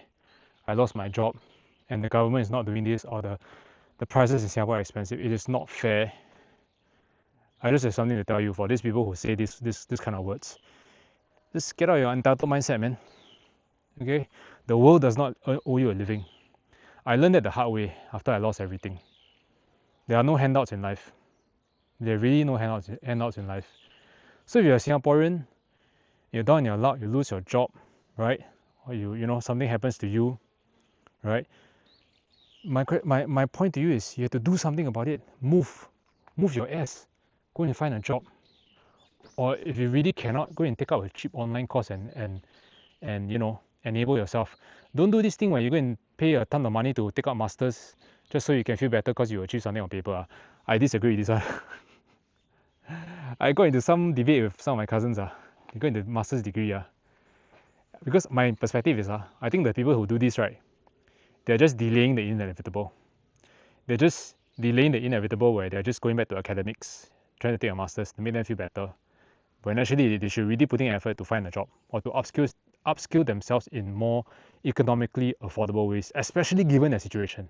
The more you should not go to take masters, if it's overseas or in Singapore, if you are not working, right? If you're working, you take masters part-time, you fund it yourself, it's sustainable, fine. But I know some people, right, you take masters for the sake of taking it, just so that you feel better on paper. So I hope you don't do those kind of stuff, okay? So my point is don't get entitled. Get out of your entitled mindset, okay? The world does not owe you a living. If this shit happens to you, right, my philosophy is very simple. If I get knocked down, right, every day I need to lay a brick in my life. So you have to ask yourself, every day when you wake up, right, in the morning, right, and you get to work, or you do something, or you make a YouTube channel, or you build an app, or you build a business, right, whatever it is, instead of just sitting on your ass and just watching Netflix or playing computer games or going out to party or just drinking beer or just hanging out with friends and doing nothing, right, you can do all these things, it's fine. You just need to ask yourself one question. It's the question I ask myself every day. Today, right, since you woke up until you go to sleep, right, have you laid a brick in your life, right, that moves your life forward? If the answer is no, right, you have just wasted your day. if you died today, right, your life is a waste because you did nothing today. Yeah, that's the kind of philosophy I carry every day. Every day I have to be moving the needle in my life. I need to get better, I need to get stronger, I need to get faster, I need to learn more. I have my head down and I remain, respectful of other people's feedback, no matter how harsh it is, right? Even now, when you guys following me, I went to on my Instagram, right? I travel a lot to Shanghai, to Taiwan, these things. To be very honest, I've been in this job for about 5 years coming already. Right, I handle a lot of the Greater China region. When I first started, my Chinese was very shit, really bad, right? But the more I got to learn from the partners and all these people that I meet and my colleagues and brush up my Chinese, the better I got. But you know what? Even until 5 years later, I still feel like I have imposter syndrome. And you know what? I like this feeling. Why? Because it means that I'm not complacent. So every time I come out to China, I learn a new word, I learn a new vocab, I learn a new slang, I learn a new culture about the Chinese people, right, or the Taiwanese people, right, or Hong Kong people, whatever it is, whichever part I go, right, and I put it into my memory bank, and I get better. I can remember a lot. Some partners or some of my colleagues don't know, but actually, right, every dialect that they teach me, right, every little term they teach me, right, I remember every single one. Yeah, I know some of the weirdest dialects. Even like I don't know if my colleague shared with me some Shanxi dialect stuff, or some people tell me some Shanghai dialect stuff, or some Hong Kong Cantonese slang, right? I actually remember all of it. I can recall all of it, right? Because every time they give me this feedback, right, on certain things, right, or certain language or certain vocab, right, to improve, right, what they don't know, right, is that while they're telling me, right, the 5 minutes later, right, I actually key down all these things into my Notion notebook on my phone. So right, at the end of every day when I'm out to 出差, right, which is to come out on these trips, work trips, right, I have a long list of new vocab, right, on my notebook, right, that I slowly use the internet, right, and I talk to AI now, right, to figure out the local nouns and why that word was said, why that vocab was used, and if there's a better vocab. Yeah, and because of doing this, right, over the years, right, I reached a point where I'm competent enough to present to a local mainland Chinese crowd in terms of content. But I'm still not that great, to be very honest. The way I term it is, I still don't have the local Chinese brain. Yeah, and I may never get there. I have to be very frank myself. Because firstly, the kind of media that I expose myself to, right, in at home, right, is a lot of American media. My first language is still very much English, right? And then writing my investment blog, my thinking process, everything is still English first, right? So I will never be as competent as the mainland Chinese people in terms of the Mandarin Chinese or business, business Mandarin and their thought process in Chinese or the cultural aspects. I'm okay with this, right? But I must be at a level, right, that is enough for them to understand me, and for them to for me to understand them, and for them to understand me, and I must not be content with whatever I have. I must keep improving. I must keep getting better. And I will always tell myself, I will not be as good as them. As long as I have this mindset, right, I will always be hungry to get more and more knowledge, and I will get better and improve stronger every day. Yeah, so that's the kind of mindset I want to have. So, I went a really long about way to tell you about the question of how do I remain mentally resilient, right? It's all these things are. Yeah, you have to make sure that you're laying a brick every day. You have to have your head down and really receive criticism or feedback and keep improving, and be hungry to learn and not be shy.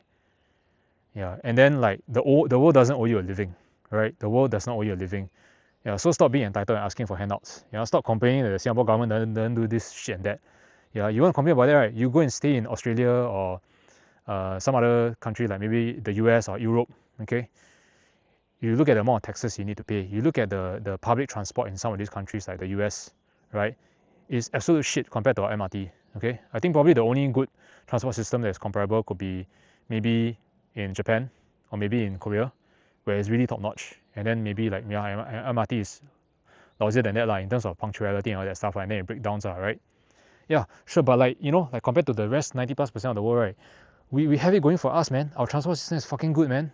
Right? So stop complaining that the CO is expensive. Go take the fucking car. You guys know that Shohei Ohtani, right? The baseball guy, right? The famous baseballer in Japan, right? Do you know there was a news article of him taking the subway, the train in Japan, just traveling around, right? So that is the mark of a high society. right? Why does he not need to take the car? Because taking the train is way faster than taking the car because of the traffic jam, right? So I think eventually, right, Singapore, right, our society, right, will reach that confirm one. Okay, so you have to be mentally prepared for that. So stop complaining that you got no car, guys. I also got no car. How come I can make do with it, right? Okay, I mean things may change. Maybe I have one kid, I got two kids, right? They're getting older. I need to fetch them to tuition or whatever the shit that is, right? And then maybe I may need a car, right? So maybe I might get a second-hand car or just get a affordable car. But you know, you want to play the kind of car, you play the luxury car game, try and get a BMW and all this stuff, you know, or get a much more expensive car. Right? I'm talking about those luxury kind of leisure kind of use, right? If you deem that to be very expensive and you commit a COE, I'm sorry, that's very entitled mindset, right? But if you have genuine family needs, then yeah, I do agree that the COE is expensive. Okay, so I think guys, you really need to have priorities, Okay, then the next question is a bit more finance. With an average salary of 200k SGD, do you think it's more practical to DCA into a ETF or high quality stocks? I think there are a few things you need to consider. The first is your time horizon. How long a time horizon do you have, right? If you are young, early 20s, 30s, right?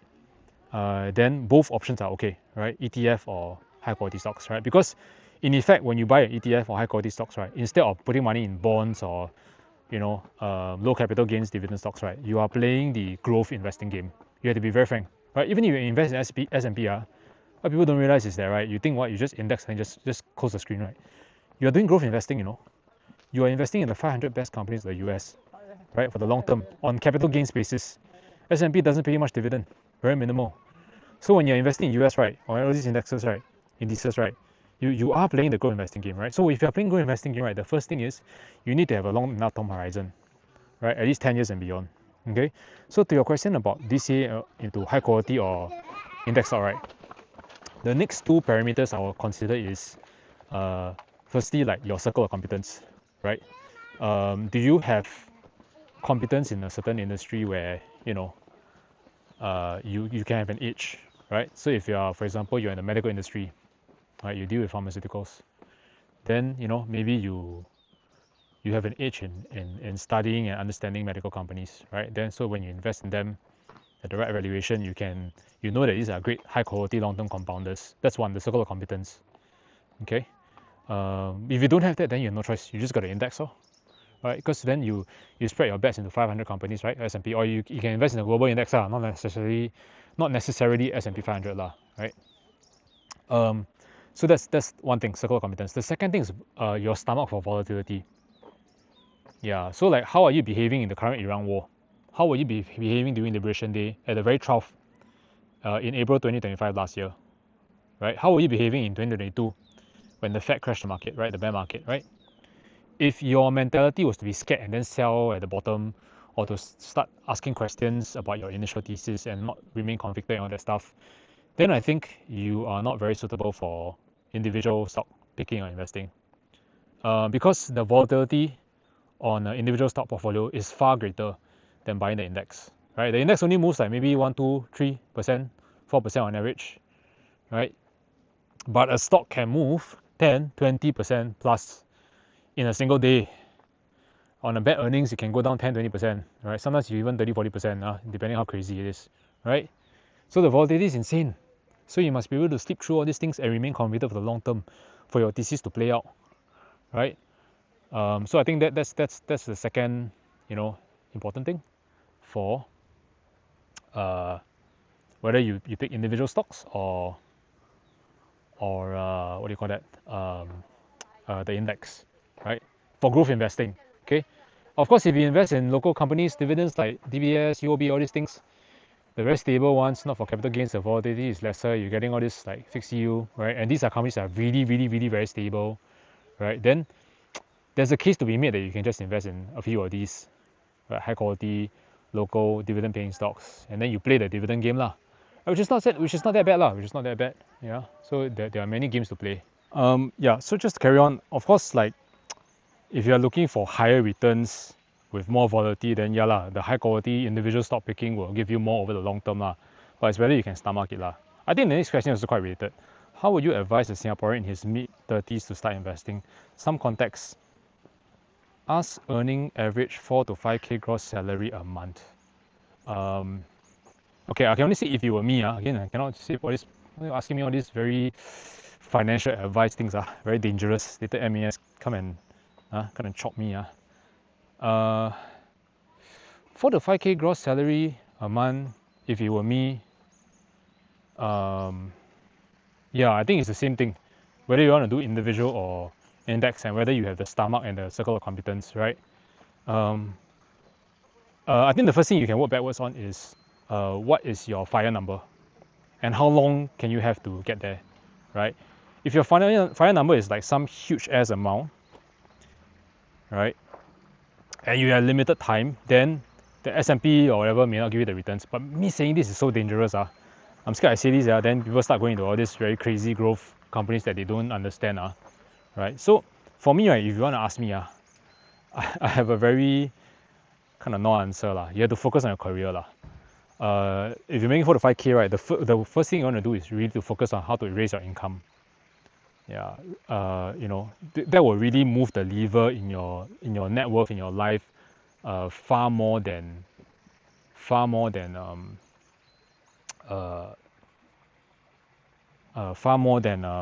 investing will, right? A lot of people have this illusion that, if I invest, in my 30s for very long, I'll be ultra rich. It's not true. The S&P returns anywhere between 6 to 7%, somewhere there per year long term, right?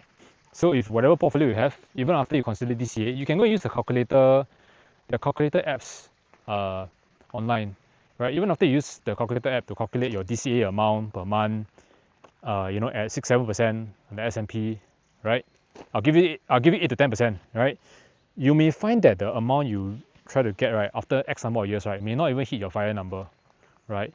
So the one that will really move the needle in your life, right, is raising your income, right? So if let's say you're earning 4 to 5k, and you're able to put maybe like $500, example, per month as a hard cap to DCA, okay, you're limited, right? The only way you can raise this $500 per month to DCA, right, is to earn much more money in your day job, right? So that you can start to contribute much more, like 2-3k per month or something like that, right? And then when you do the math, right, that is the one that really moves the needle, and it's something that you can control, because the market return, right, is something you cannot control. You have no guarantee you can get 6%. What if we get into the Great Depression after the Iran war, right? We don't know, we get stagflation, right? Or the AI bubble bursts, we get stagflation, or AI bubble bursts and then 5 years the returns don't move. Then how? Right? So even if the returns go down to 4-5%, but your income went up, you became more capable, you became more knowledgeable in your job, you get better prospects in your career, right? You go up, okay, you become a manager, you become a better IC, you earn more money, right? These things will move your income more. You can contribute 2 to 3k, 4k, 5k, whatever it is later on, and that will really move your needle in your net worth far more than investment portfolio. So that's the thing that people don't understand, right? The investment portfolio only starts to matter if, I would say, if you hit like maybe $1 million and above, right?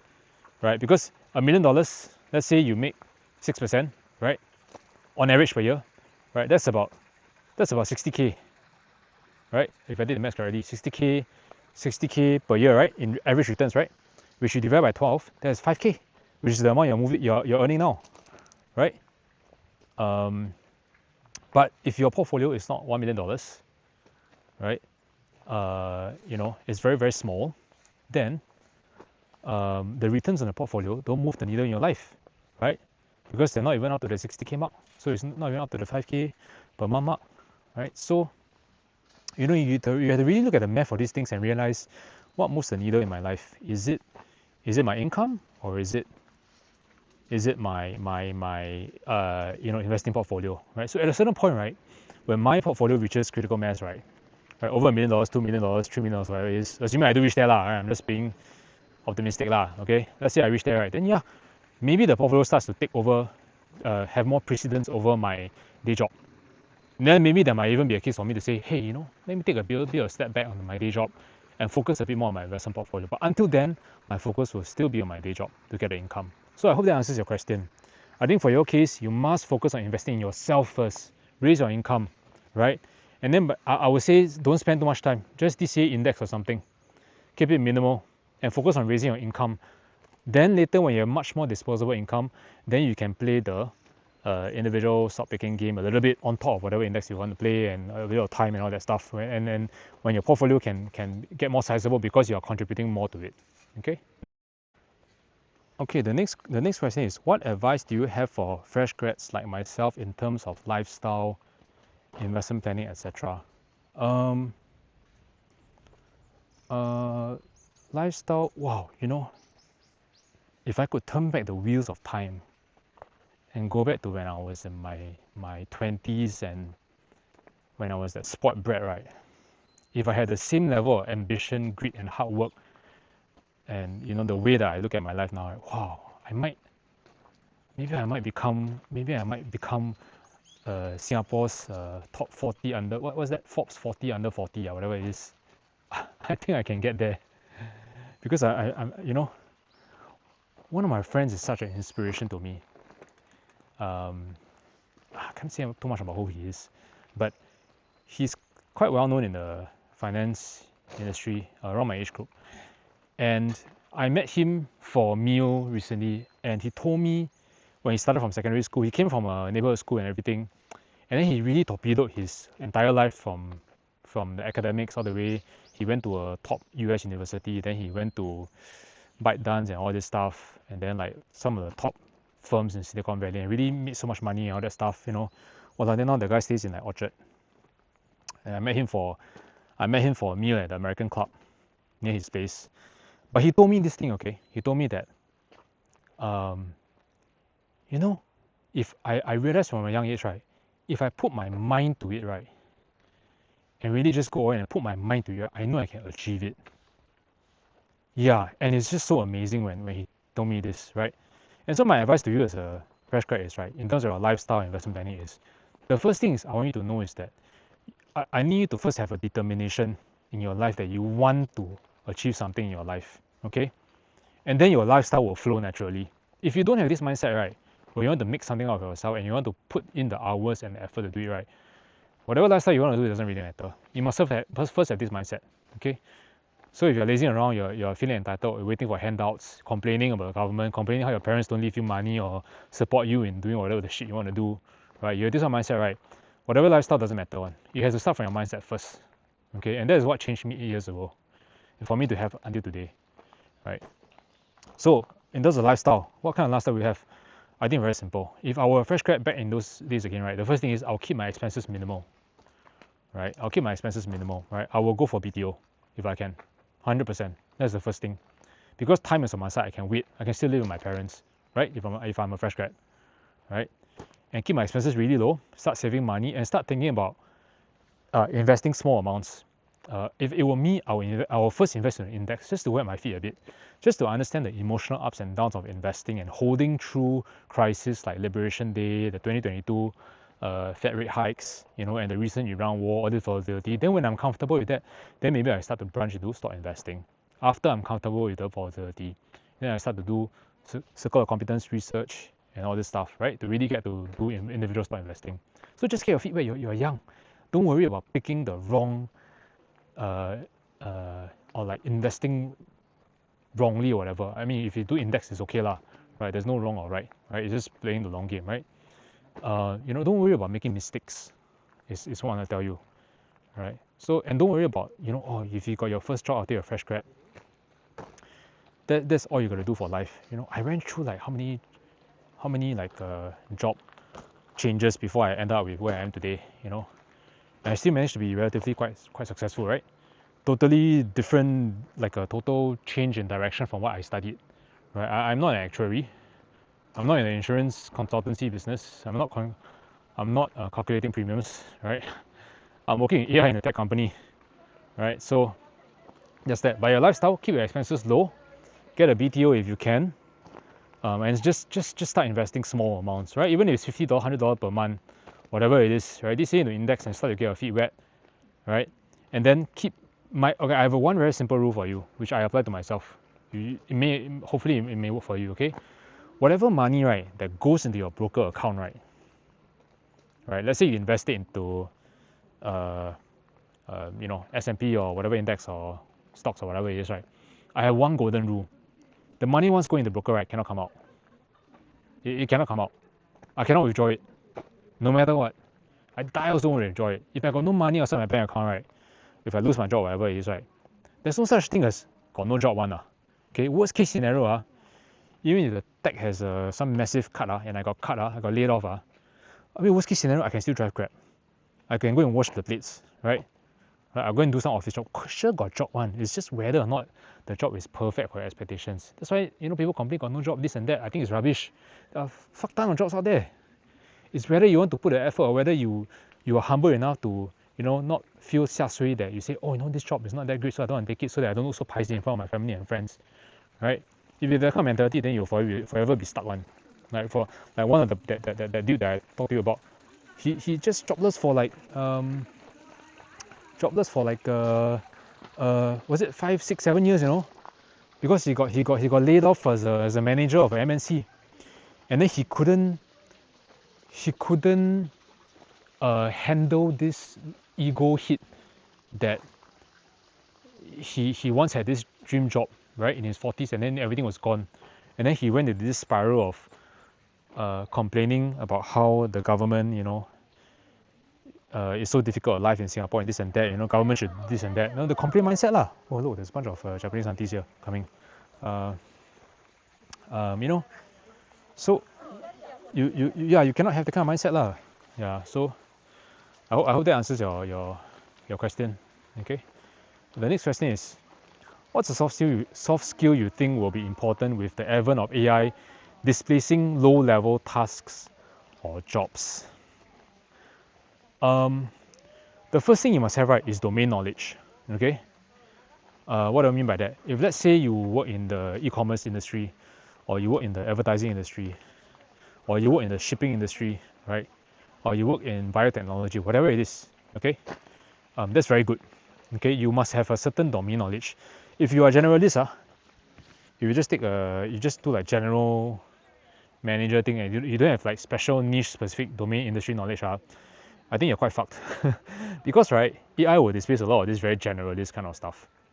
It's those people with domain know-how, right, that they can use AI to really accelerate their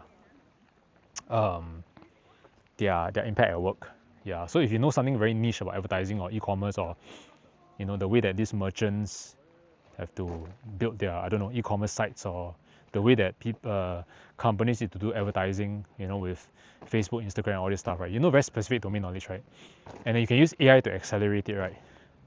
Then that's amazing, right? So the first thing is domain knowledge, is a soft skill, right? The second thing is, it's not so much a soft skill. You must have what you call you must have agency. This is a term quite commonly used in technology, right? In Singapore speak, you must have initiative lah. Yeah, you must 自懂 a bit lah. In Singapore we say 自懂 a bit lah, right? You must be a bit more 自懂, right? This is a bit of a soft skill, right? In the AI age now, right? There's no such thing as I don't know the answer to this question, or there's no such thing as you tell your boss or your colleague, I don't know how to do it. I think these are rubbish questions. Not with AI, right? You can ask any question and get it answered. Any question. Even if your colleague or your boss don't help you, right? AI can answer so many questions for you about information, about finding knowledge, about finding documents, or finding things, so many things, right? And AI can really make you much more productive in terms of creating media assets, or crafting, especially if you're marketing, crafting drafts, and if you're in legal, also crafting contracts and stuff like that. At least getting you from 0 to 1, right? There will be some mistakes here and there, but it will at least get you to a start, right? So you must have, so back to your question, you must have agency, you must be 自动, you must have initiative to ask the question, rather than being entitled and waiting for the answer to be handed over to you, which I think is a problem that a lot of Singaporean people, when they graduate from our local universities, right, they have this kind of mindset. My wife complained to me, notice, yeah, like, people just expect the answer to be handed to them, and then they're like, they cannot have initiative to go and figure it out themselves. You need to go and figure it out yourself and use AI to help you. Okay, no amount of AI, right, will help you, right, if you don't have agency and initiative to go and figure things out with AI, to go and figure out how to prompt better, how to ask better, how to get the answers better. Okay, so the second thing you need is agency. Yeah. The third thing you need, right, is especially those in technology, it's really helpful you have some programming. That's a bit more hard skill, but I wouldn't say programming. You need to have a problem-solving mindset and be able to break down your problems, right, into small problems. So when you have a big problem, how can you break down a problem into small problems step by step so that you will be able to ask the right small problem questions to AI. In fact, you can even ask AI to do it for you. Tell AI to break down a big problem that you have. I can't think of any tangible example now, but ask AI to, like, break down this big problem you have into small problems and try to answer it for you step by step, right? So but it'll be good if you have that kind of mindset lah, to be able to break down big points to small problems. Okay, so I think these are some of the soft skills that will be important. The advent of AI displacing low-level tasks or job. Okay, you must have the right mindset, agency, and be able to break down big problems into small problems. The next question is, if you're interviewing someone to work with you, what are 2 non-negotiable traits you look for in them? Wow, it's starting to get very career-ish. Some of the questions are. It is like fresh grads or something asking. I think the demographic of my channel is skewing quite young. Because I do growth investing, so it's the older people are more kiasi, then they don't really kind of watch my channel. All the Mr Loo crowd, I think they hate my channel probably. Yeah. So what are 2 non-negotiable traits? The first one is agency again. Initiative is the most important. Yeah, I think it's one of the biggest things Singaporeans lack.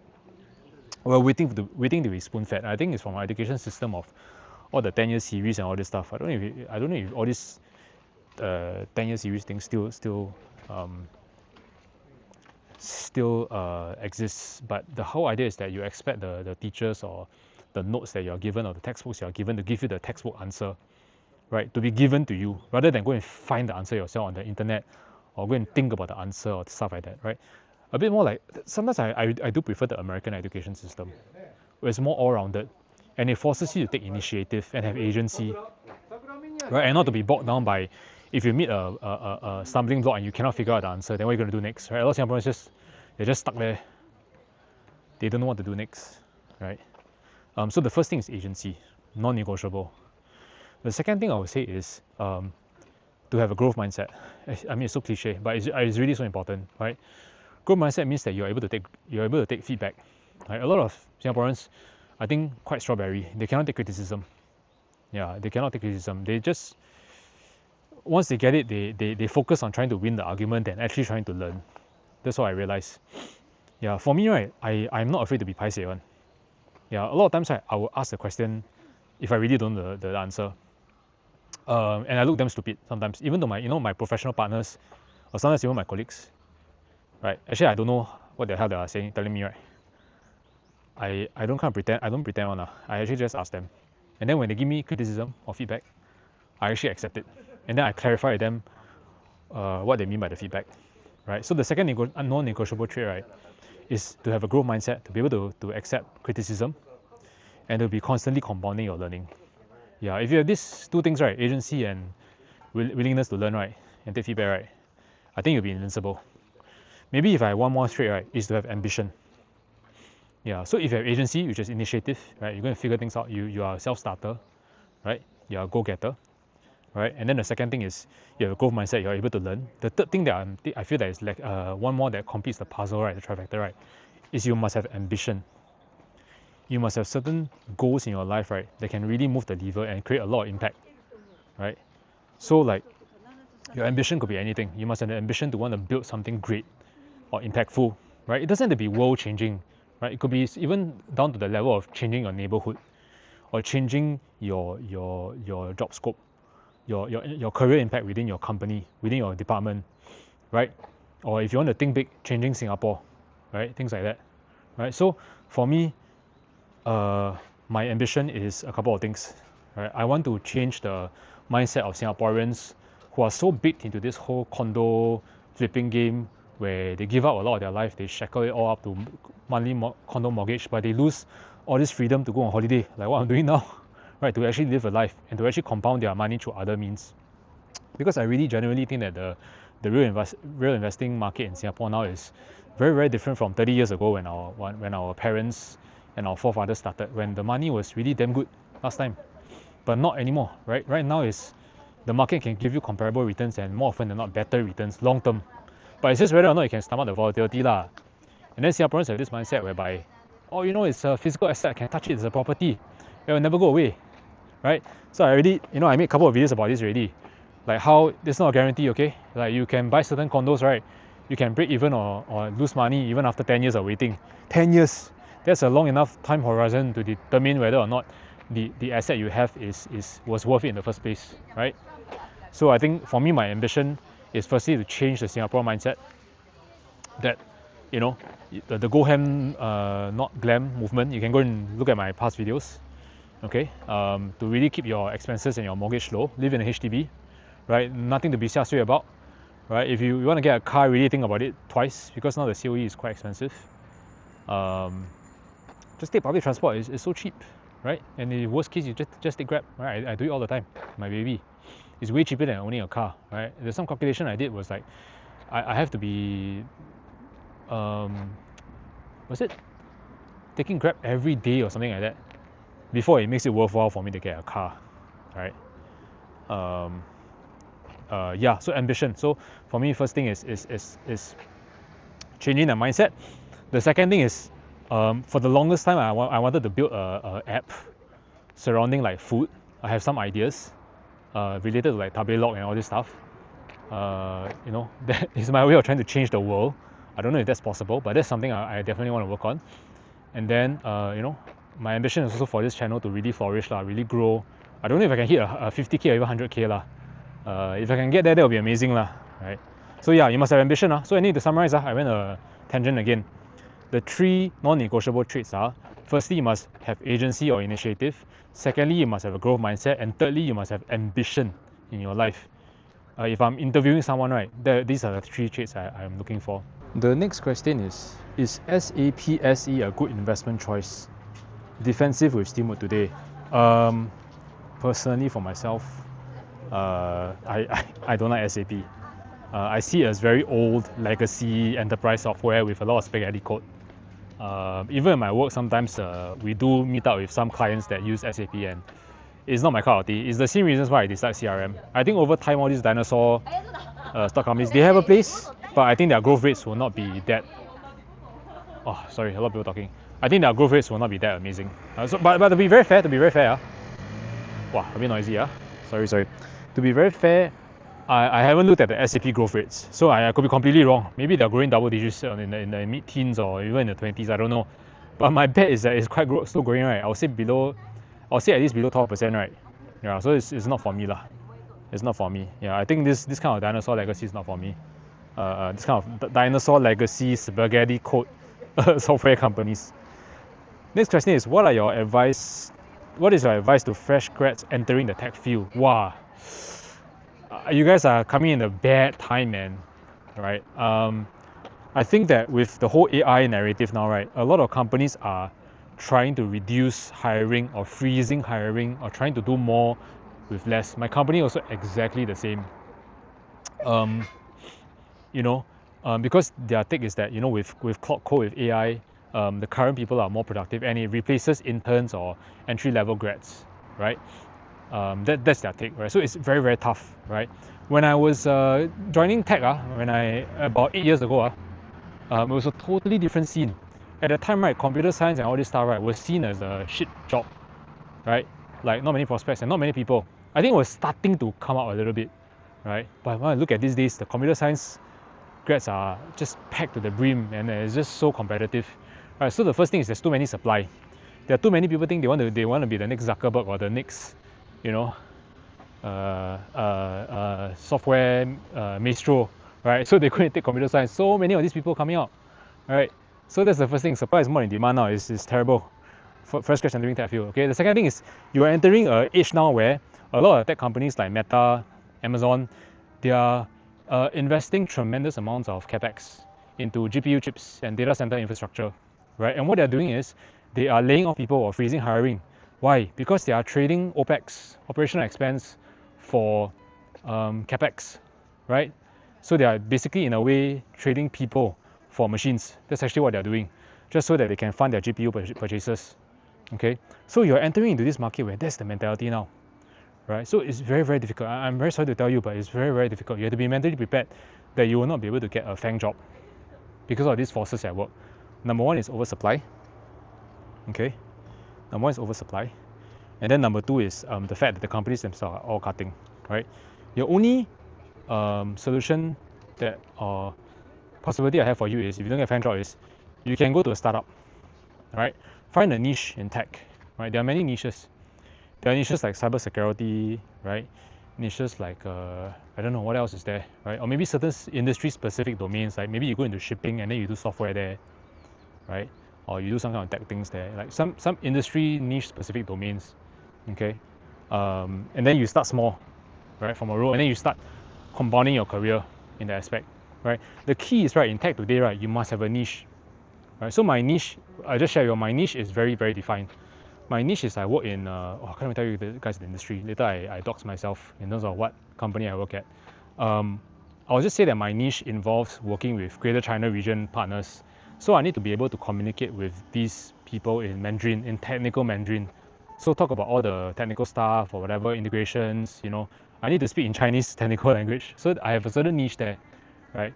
And it's not easily replicable in Singapore. Although arguably there are more and more mainland Chinese coming to Singapore, so they have obviously a very strong command of their native Chinese language, and their English is really quite up there also, because they're so hardworking and they're so ambitious. Really, like sometimes the mainlanders, you have to give it to them. They you know, I know Singaporeans will complain, why come here and take our job, but hey guys, they are so motivated, they have so much agency, ambition, and they are so hardworking. They put in the hours, right, and they're ready to eat shit and sometimes even take lower pay. It's really everything, the whole package. Right? Now, I'm sorry to say that if you cannot be as competitive as them, right, then you lose out the job lah. It's just like that lor. We have to be a free market here lah. It's just the way it is lah. This is starting to go a bit of politics already. I'm very scared later I cannot hunt them. All the people say what, you know, people come and take our jobs and this and that. Yeah, I have a different take on this altogether lah. Okay. Yeah. So anyway, you're getting into a tough time lah. Okay. My advice is start small, go to a startup, or find a niche, or here's the third option: build something for yourself. They can actually make money. Don't go try to build some Facebook app and then, like, you know, don't try to be Mark Zuckerberg and build something that doesn't drive income for like 10 years. Those days are over already. You want to get VC money, all these things will be hard. Can actually can also lah. I don't want to stop you guys from dreaming big lah. You can go to like the what's that, our own Silicon Valley corner in Ayer Rajah. They got some VC angel investors. You can do that also, right? That's how Carousel started also, right? They went. The Carousel founders, Craig Surrey and all these people, they went to Silicon Valley for some program. They came back really inspired, and then they started Carousel, right? And then they got VC everything, and then now they somewhat earning their own money lah. I don't know what's the situation nowadays with Carousel lah. But anyway, yeah. So that's the third option lah. You can build something on yourself. So the next question is how to rationale. The English is a bit weird. How to be rational in investing. A lot of people have wrong perspective of investment with trading. The last question is how to make politicians have common sense. Well, your question got different parts to it. One, I think the first one is wrong perspective of trading and investing. That's really simple to answer. The first thing is the first thing is how long a time horizon you hold on to a high quality company. If you are in it just to make a quick buck, to say, for example, let's say you have a profit target of like, oh, you know, if I make 50%, I buy $100, I make it goes to $150, I make $50, and I'm happy with that, and I sell out, and then I wait again for it to come down to 125, whatever it is, and then it goes up to 150 or 175 again, then I make another $50, and then I sell out, right? If you have this kind of mindset, right, where you're constantly having a fixed profit target, right, okay, and then you're selling in and out so quickly within days, weeks, or even months, right? I think that's more trading. When you're investing, is really, really different. There's even a case where, as long as the fundamentals of the thesis and the moat of the company remains intact, right? There's an arguable case where you can just hold on to it forever and it continues to compound, right? As long as management is making the right capital allocation decisions and everything like that, right? You just continue to compound.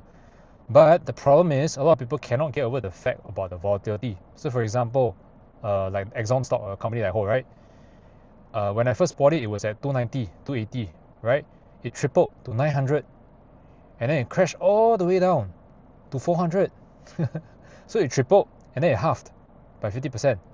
And then it went up again, now to 500 something, right? Obviously, when it went down, I topped up again, right? Which is why I made more money on that, right? But you notice something. I only topped up. I did not sell a single share, right? And therein lies the difference between trading and investing, right? Why? Because my thesis on a company like Exxon, or whatever companies in my portfolio, is for 5 to 10 years, right? I'm looking at it to compound over the next 5 to 10 years, right? So let's get moving when I talk. Right? I think that's the biggest difference between trading and investing, right? You need to see yourself as an owner. Oh, it's gonna be hot. You need to see yourself as an owner of the business. That is the. Oh, so kind of the guy. It's not even the stuff here asking me to go that way. You need to see yourself as the owner of the business rather than a mercenary that's here to make a quick in and out on the stock price. That is the biggest difference, which is why when you are a stock investor for the long term, your focus is firstly not the stock price, right? Ironically speaking, your focus firstly is the fundamentals of the business. How well are they growing revenues? How well are they growing profits? How are their margins? What is the moat that they have that can sustain said margins and revenue growth? What are the optionalities they have that they're investing into? You know, for example, Mercado Libre investing into Argentina with a recent $3.2 billion top up, right? And this and stuff, right? You know, or for Netflix, they're opening up, they are increasing investing into advertising recently, and then also into post-production, cutting costs by buying Ben Affleck's new company. You guys saw that? It was like $600 billion or something like that, right? Things like that. So these are optionalities, these are growth catalysts, right? So you need to think about all these fundamentals. Notice, I did not talk about the stock price yet, right? The stock price comes last. Why?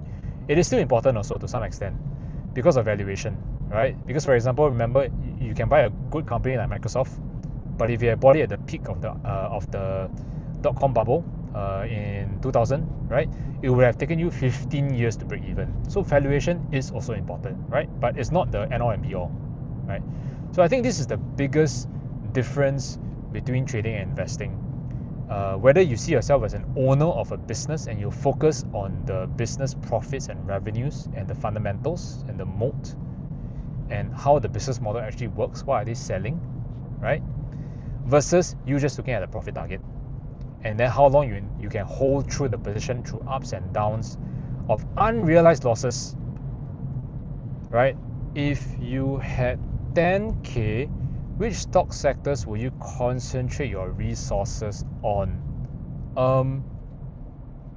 I think this answer will differ for everybody, and that is the truth.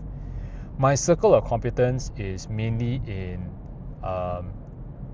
software companies, advertising, e-commerce, and you know, some of the cloud companies. This is like my circle of competence in technology, generally speaking, right? Even Exxon is technology because they run a cloud, right, with evidence.com. So I understand how their software, interlaces with their hardware, which is their cameras and all this stuff, right? So it really depends on your circle of competence, right? If you work in the medical field, then by all means, you know, you should really look at medical companies because you have a better understanding, right? So I would concentrate in the stock or sector that I have a circle of competence in, and I think everyone should do the same. That is my answer. The next question is, why do I prefer stocks over property for investing? Yeah, I think first and foremost, there are a couple of things. Firstly, I do not think that the returns on property in general, obviously there are some people with golden hands, but on average, I do not think that the returns on property, even with leverage over the long term, even with leverage, okay, because you cannot be, I mean, maybe you can be golden hands, if you leverage and then, you know, every 2-3 years or 5 years you flip, and then you flip it 3 times or 4 times, every time you leverage, then yeah lah, sure lah, you make a lot of money lah. Then it might be more than stock investing lah. But on average, I would say that the stock markets gives far more average higher returns on average. Okay, and if you really want to talk about leverage, right, actually you can also leverage in stock investing. You can buy on margin, but I do not recommend that. Okay. Turn left here, meh? So tight, Shit. Turn left here. Wow. Yeah, I think that's the first thing. I think on average the returns are greater. On average. Yeah. The second thing is I don't like this idea of getting bogged down by high mortgage every month. I prefer flexibility, right? If you especially if you're not a ultra high earner, right, and you need to make a choice between the stock market or condo, right, because you either one or the other, right? You can't buy both, right? It's harder lah. I mean, you can, but it won't move the needle as much if you are in a position where you cannot put enough substantial amount in either property or stocks, right? So you got to choose one, right? So for me, I choose stocks because I prefer the flexibility. Because I've seen some of my friends or relatives, in order for them to fund their condo in I don't know, like Holland Village or whatever, some core area or some expensive condo in a central area, like what I said earlier on, they cannot do anything else in life. Yeah, they cannot go holiday, or they have to minimize their holiday, and they will really watch their budget. It's like so miserable. So I don't want to live that kind of life. Yeah, that's the second thing. And the third thing is that I think it boils down to circle of competence. Yeah, I'm not so golden hands in property, or rather, not really true lah. I mean, I don't put my heart and mind to it. I always believe it's not a matter of whether you're good at it, it's whether you want to be good at it. And for me, I'm just far more passionate and interested in studying businesses around the world, especially in the US. And I think there are some natural, good flywheels for me in my life, because on one hand, if I'm studying a US tech business, that really helps me to understand strategically where the company I'm working at is going, whether it's sustainable, what it's doing, and how I can push myself in my career to be aligned with the general industry in the direction, and to really watch out for risk factors. Like I know what are the risk factors in my job, like what can make me get laid off, or what can make my department get laid off, or what the company may do, this and that, and how to define my niche and to do certain things in my day-to-day work so that my manager sees and says, oh, okay, he's good enough, and things like that. Right? I think for me there's a bit of natural symbiosis between my investing knowledge and my career. So there's some good flywheel things going on there. Yeah. So these are some of the reasons why I prefer investing in the stock market over property. I mean, okay, to be very objective, you look at the richest people in the world, we don't say Singapore, okay, in the world, the top few people have their capital allocation mainly in stocks, right? Not just Buffett, but fund managers, or even like the rich people like in Bill Gates or Elon Musk. Most of the money is in stock, right? It could be a company that they created, obviously, that they own stock, right? But like people like Bill Gates, they sell out on the companies that they started, Microsoft, and then they still carry on diversifying into other companies. Like for Bill Gates, I know his portfolio is very, very stable. He owns that company that does waste management and all this stuff, right? They're very, very, very stable mode companies, right? So my question, why doesn't Bill Gates, by that logic, why are the richest people not buying like a fuck ton of properties? Why don't they just buy like 1,000 properties and just around the world, right? I just think that stocks have on average just higher returns on average over the long term, okay? And I just think that they are very efficient capital making machine, because with property, right, there's so much friction, like for you to buy and sell a property, right, you got to go through an agent. There's so many fees involved, like ABSD. You need to go through negotiation between yourself, the agent, and the seller, right? So there's a lot of friction that has to be done, and you need to put in a lot of time. So there's a lot of time and money friction along the way with all the fees and coordination that you need. Whereas if you buy a stock, it's really, really efficient, right? As long as you've done your own due diligence, you've done your own research and your thesis, you got money to deploy, when the price is right and the market is giving you a discount, right, you just deploy. There's nobody to talk to. You don't need to ask for permission. You just go, right? So I find it very, very, very efficient. And this is one of the reasons why I can have so much time. Because I don't need to go and think about, oh no, I need to go and make up my property when it's time to sell, you know, or if I'm in the rental property market, right? Some of you like to do the whole rental thing. I need to go and headache think about, the internet for my tenant is down again, my property. I'm responsible there. You know, I need to go and fix the internet. And then maybe he broke something in the house. I need to go and, you know, patch it up. I need to go and get into arguments with him or sue him, or if he dirty the house, you know, he breaks or he tears down the wall or whatever shit. I need to refurbish everything and spend money again. There's a lot of friction involved. But with stocks, right, I just need to monitor the quarterly earnings, right? But of course there are risks. Okay, there are no perfect investments, whether it's property or whether it's stocks. Okay, there are no perfect investments. But in terms of friction, okay, I would say stocks are really like, it's pretty much frictionless. The next question is, what is your profession and how high are you up in the corporate ladder? Oh, I'm just an IC, you know. I'm just an individual. In technology, we just call you an individual contributor. Right? I'm just a senior solutions engineer. That's it, right?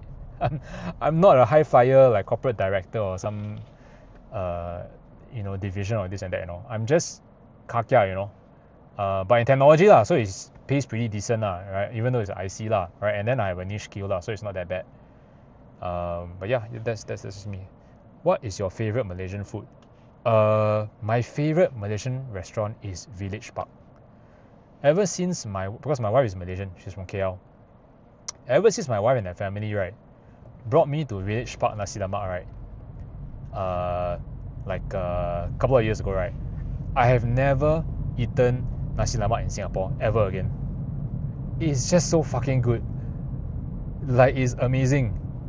Yeah, everything, the rice, the sambal belacan, the chicken, the curry stick, they call it curry stick, they use some kind of ginger turmeric thing. And by the way, you know, Village Park now they're selling packaged sauce, you know, you can make your own Village Park chicken at home. And then they sell the sambal also. Wow, these guys are going to print a lot of money, man. You guys know that Village Park, right? Anthony Tan, right, who is the CEO of Grab, right, he had to personally go down and ask the Village Park founder, right, to list their food on Grab Food, you know. That's how amazing it is. They only have one shop. Yeah, I think it's quite funny. Every time I go there, they have a portrait of the current Prime Minister. Last time they used to show Najib. Then after that, when the 1MDB thing happened, they quickly took down the picture. Then they replaced it with some other minister. Quite funny. Their shop is a live indicator of who is the most hot politician.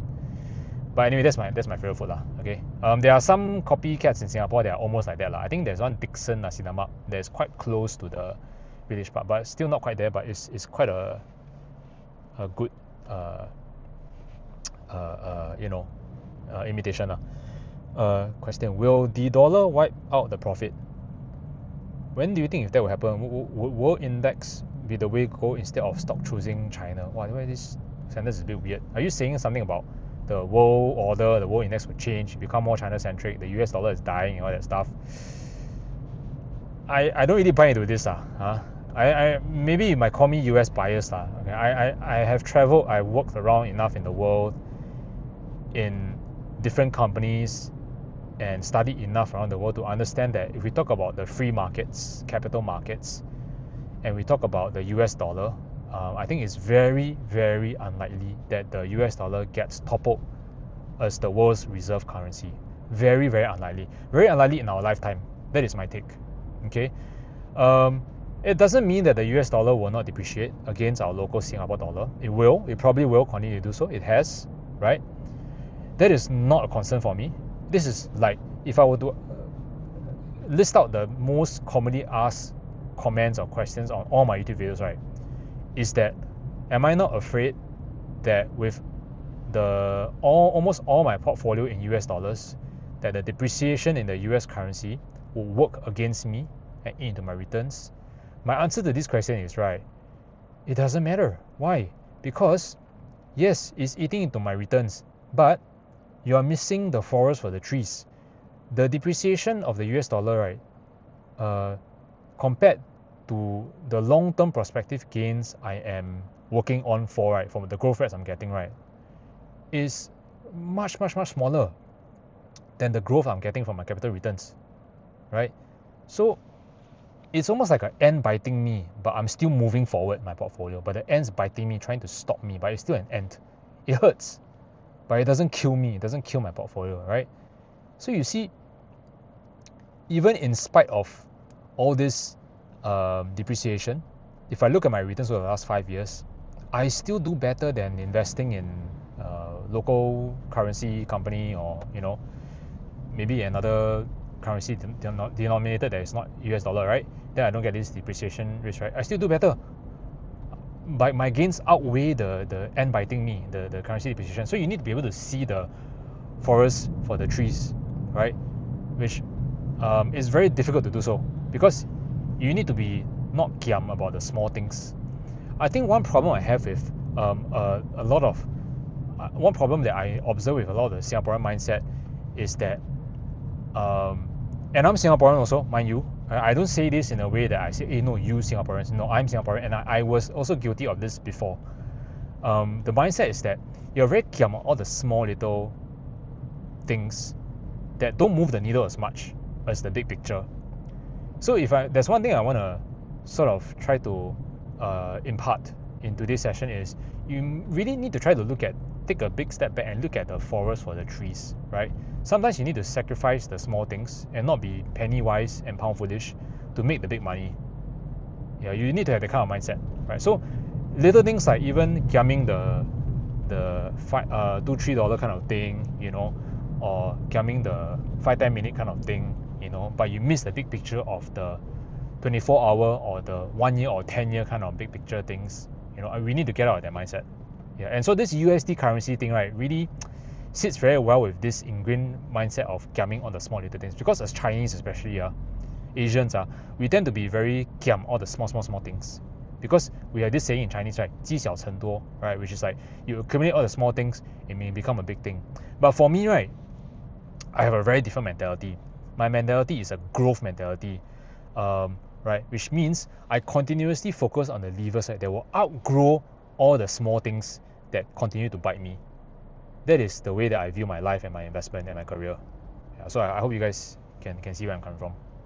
I hope that answers your question about the whole de-dollarization thing. I don't buy that. Yeah, I'm willing to bet my entire life on this de-dollarization thing not being a big deal in terms of my investment returns during my investing lifetime. Right, I'm 39 years old this year, for context. Yeah. Alright folks, I am now in Omi Beef Wagyu Restaurant, and let me just show you real quick. Look at the cut. Look at this cut, man. Oh my god, get that fat, man. I ordered. Is it clear? Hope it's clear. It's a bit blur. I ordered 210, like the maximum of this Wagyu beef called Omi Beef. Look at they even have the words of the restaurant on the tofu. I don't know what the hell the vegetable is. It's called Kadoman. I'll put the link maybe to the restaurant in the video, like after this or something. But it's very highly rated. I'm now in Shiga Prefecture, so I drove from Ishiyamadera, which is the flower temple, to this nearby Shiga Wagyu Beef restaurant. And why am I here? I gotta tell you guys, okay? For those of you that know a bit about beef, or you want to be interested in beef, this is quite interesting. In Japan, right, there are actually 3 big Wagyu types, right? I can't remember the Japanese name for it, but the one is obviously Kobe beef, which everybody knows, right, and it's very commercialized. I personally don't think that Kobe beef is that great. I actually went to Kobe before to eat at a specialty Kobe beef restaurant that's quite highly rated, and I thought it was like so only, right? So there are 3 beefs Wagyu most famous in Japan. Number 1 is Kobe, number 2 is Matsusaka. Okay, it's in Mie Prefecture, which is east of Osaka. So I've done that also. I went to stay at a Matsusaka beef farm. I actually went to stay there before. And then I talked to the villagers, everything, and then they cooked me a beef sukiyaki meal as part of the lodging stay for one night, using the neighboring farm's Matsusaka cattle, right? So I've tried that. So I've eaten both before, and now this is the third most. This is not the third. I think they're equally ranked. The third Wagyu that people don't know about is Omi beef. Okay, and this is from Shiga Prefecture. And so in Japan, right, when you talk about Wagyu, right, these three Wagyus, right, are the most famous and the most important Wagyu beefs.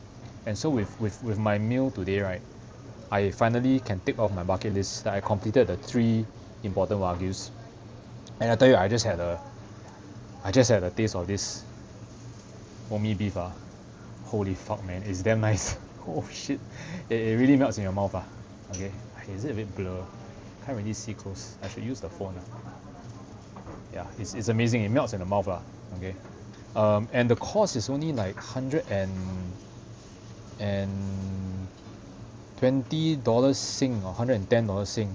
I say only, but it's really, I know it's over $100, but for this amount of meat, right, for Omi Wagyu, right, like that, right, in Singapore, right, you cannot get this price one.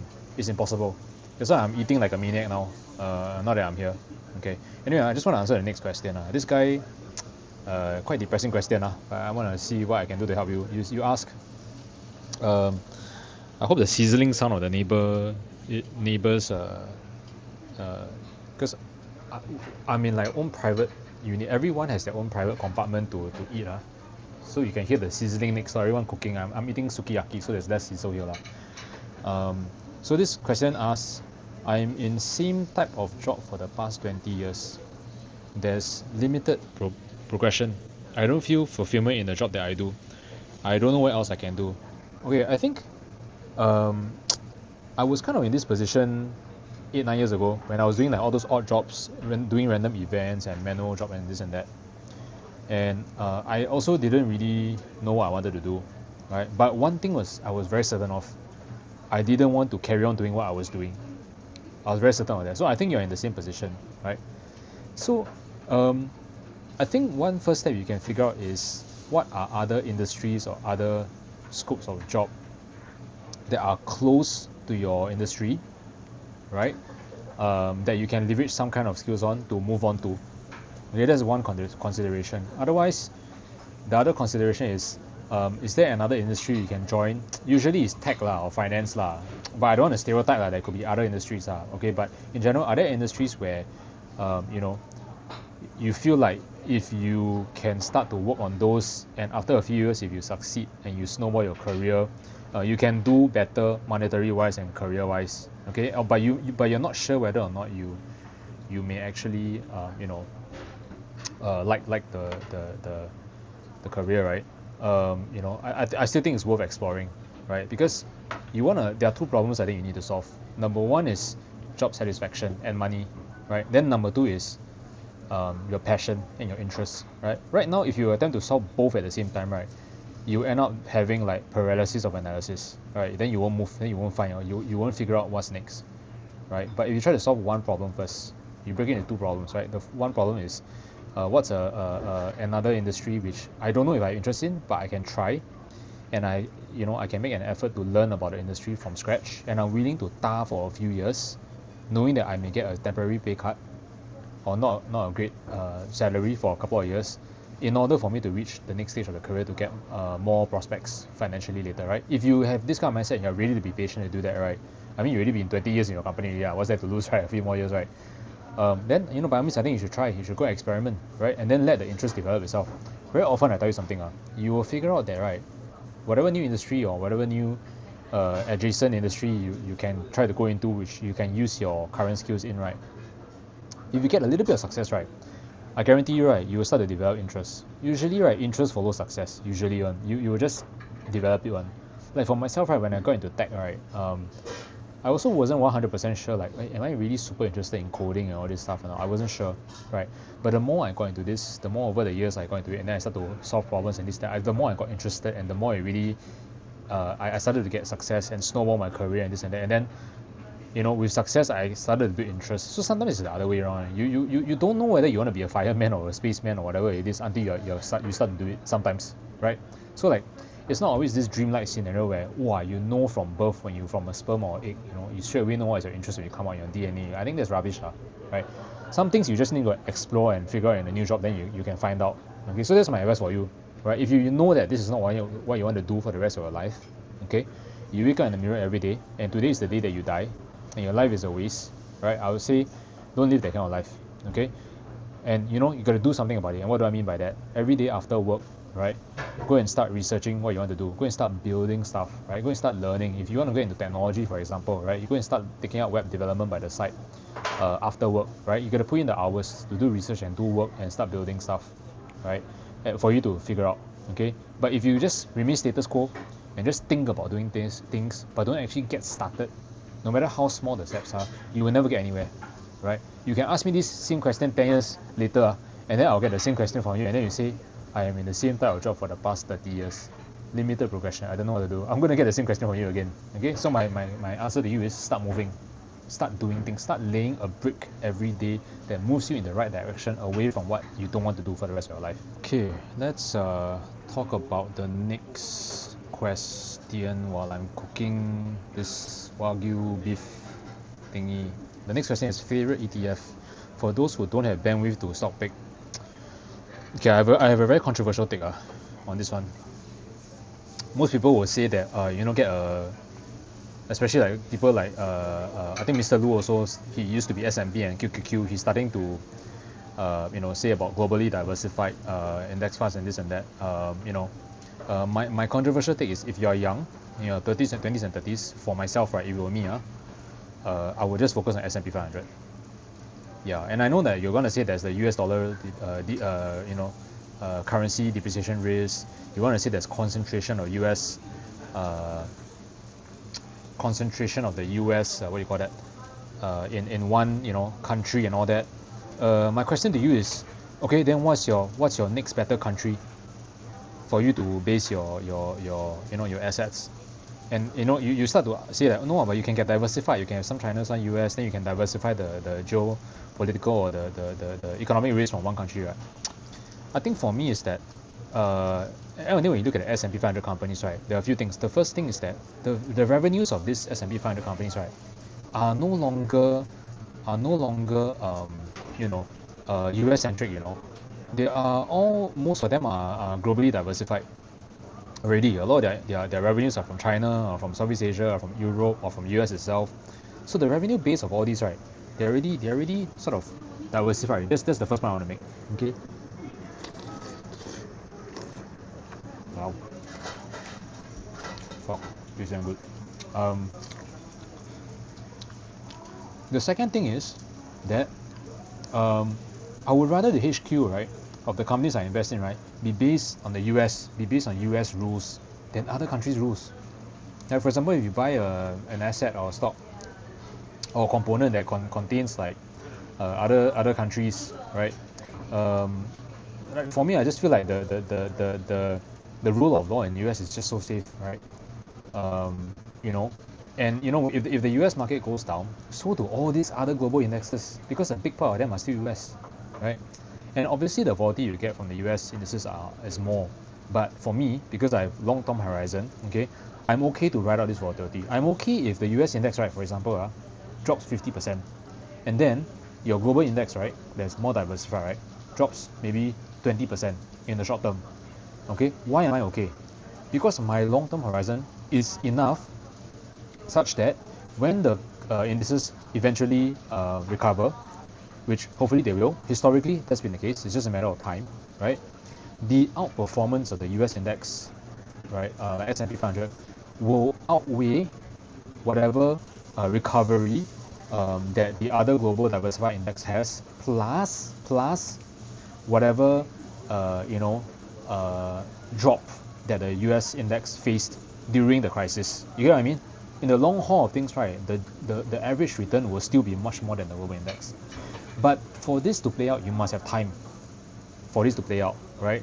So for me, I'm very, very US biased, because after working in so many years in different countries, different continents, and studying businesses from all around the world, right, in Europe, in China, in Southeast Asia, in US, right, I cannot help but agree with what Warren Buffett said, that you really cannot look down on American capitalism. There's something about the system there and the way and the geography, and you know, they're really lucky that they hit this huge piece of land that was granted to them, for so many years ago, right?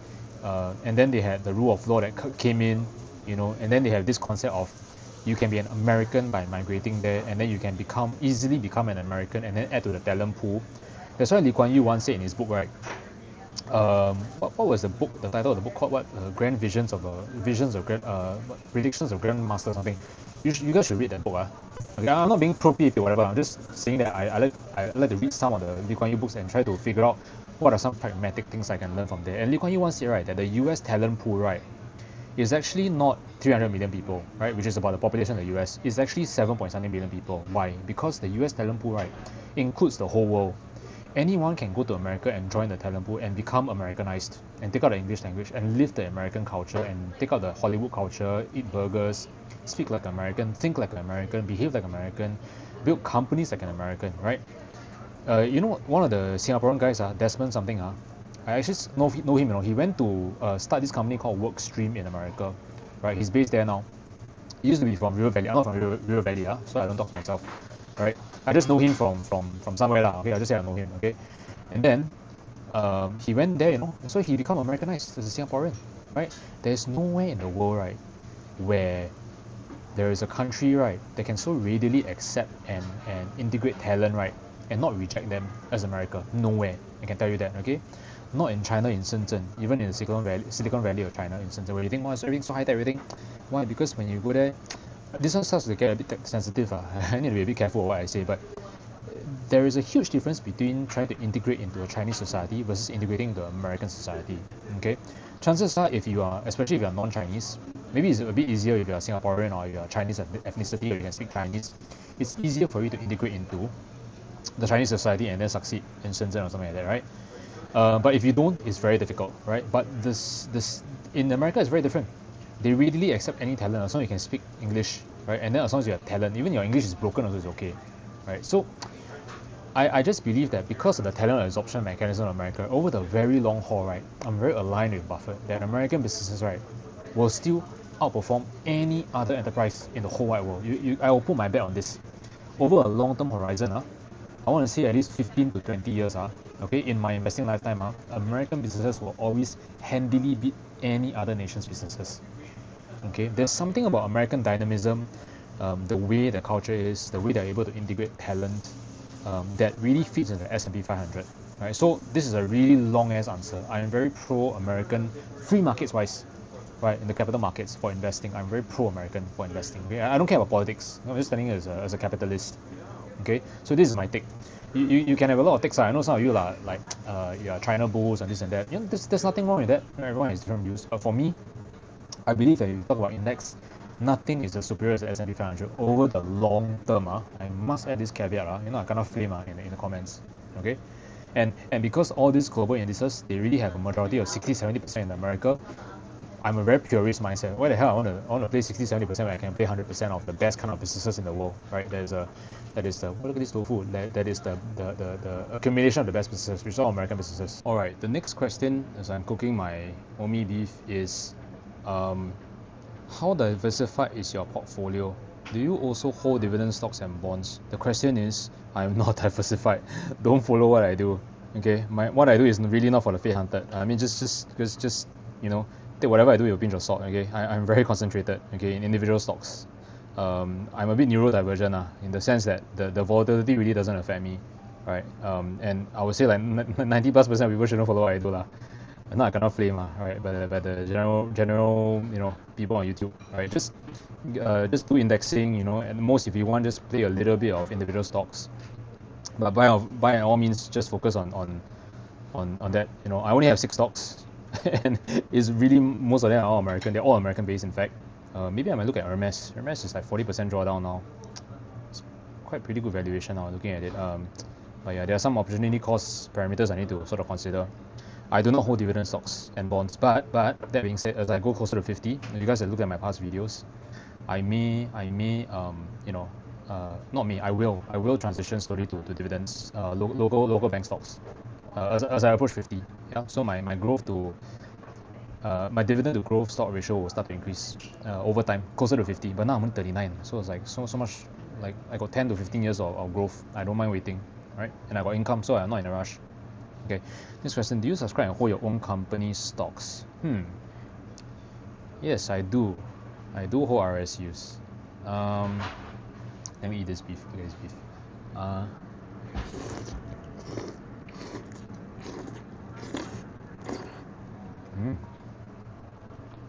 I do hold. I do hold back. My company is a growth company. Tech, you know. I think there's a bit of concentration risk sometimes, because the logic is that if your company that you're in goes down for some reason, it like dies, right? And you hold a lot of your wealth in your own company shares, you're gonna get a double whammy. One of my cousins, right, is an Oracle for 9 years, right? And I assume she has a lot of shares, RSUs, and obviously pretty decent income lah. But if Oracle goes bust for some reason, maybe the AI bubble bursts or what, right? She's gonna have a double whammy of losing a significant portion of her net worth tied to the Oracle shares and losing her job. So as much as possible, I do try to sell away some of my RSUs to diversify into other companies, so you don't get this kind of concentration risk. The next question is why turtle? Because it's really random. I don't know. I just decided that Charlie Munger looked like a turtle. So there's one day I was like, can you make Charlie Munger into a turtle? Because I'm trying to think of a mascot. Because I feel like when you create a YouTube channel, right, it really helps when you have some kind of a mascot or a symbol that people can associate your channel with. So was one day I was looking at a Charlie Munger picture and I thought, this guy when he wears glasses, he looks like a turtle. So I asked GPT to make a picture of a turtle, a Charlie Munger in a turtle form. Then he gave me that icon that you guys see as a thumbnail on my YouTube channel. And that's how it came about. And obviously, like, the turtle is very similar in the virtues that I try to live, which is like to be really thinking about the long-term patient game rather than being a rabbit and hopping around, right? And fucking around, walking around in all the different stocks, right? Just so that's kind of how the turtle came about. I was just looking at Charlie Munger.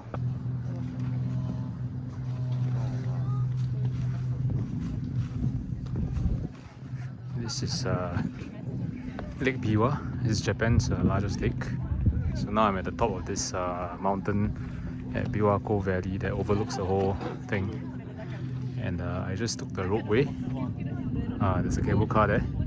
That is like the fastest cable car in the whole of Japan. Fuck, I didn't know that. This is scary as fuck.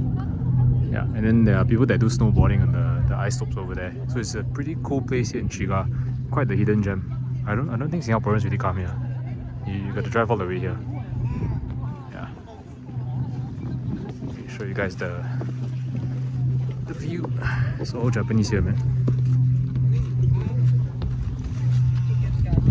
This one can fight with Marina Bay, Infinity Pool. This is actually water. This is a pool. Yeah, this is Shiga Prefecture, and this whole thing is the lake, Lake Biwa.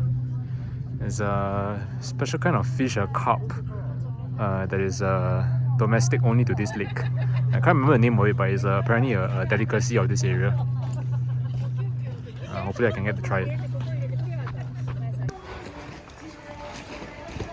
I'm at the part of the Biwako Valley here at the top of the roadway where people you can see them skiing here. It's pretty cool. I didn't know that it's still operational. I thought it's the end of winter already, but apparently the winter season is still on until tomorrow. So I just caught it. So I can see a lot of skiers here coming and just sliding around. Pretty awesome stuff. So if you want to ski, Shiga Prefecture here in Biwako Valley is another hidden gem.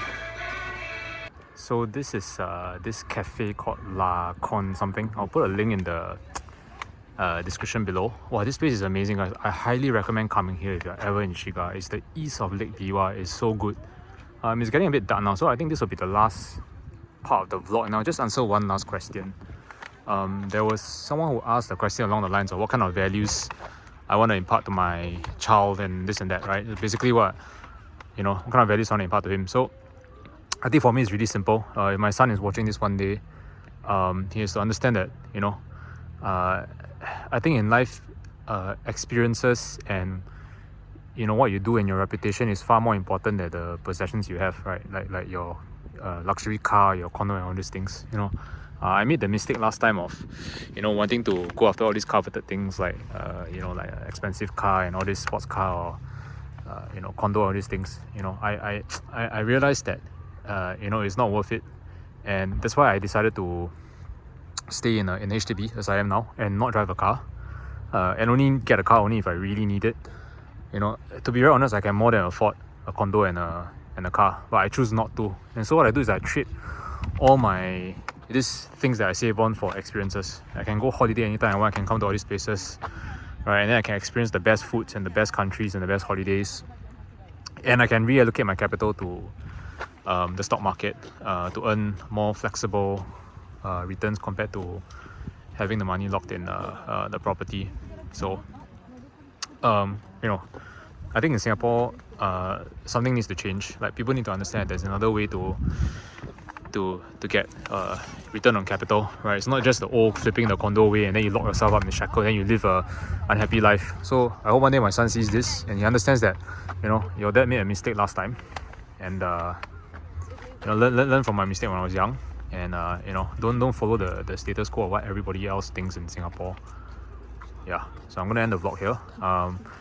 This is amazing. I highly recommend you guys come here over the Biwako Terrace, right? Because they're on either different sides of the lake. So I'm gonna sign off. I'm gonna drive to Osaka tonight and have some tempura, and I'll be focusing on the rest of my holiday, less on the vlog. I couldn't answer all the questions, but it's just too many. So yeah, thanks everyone. See ya.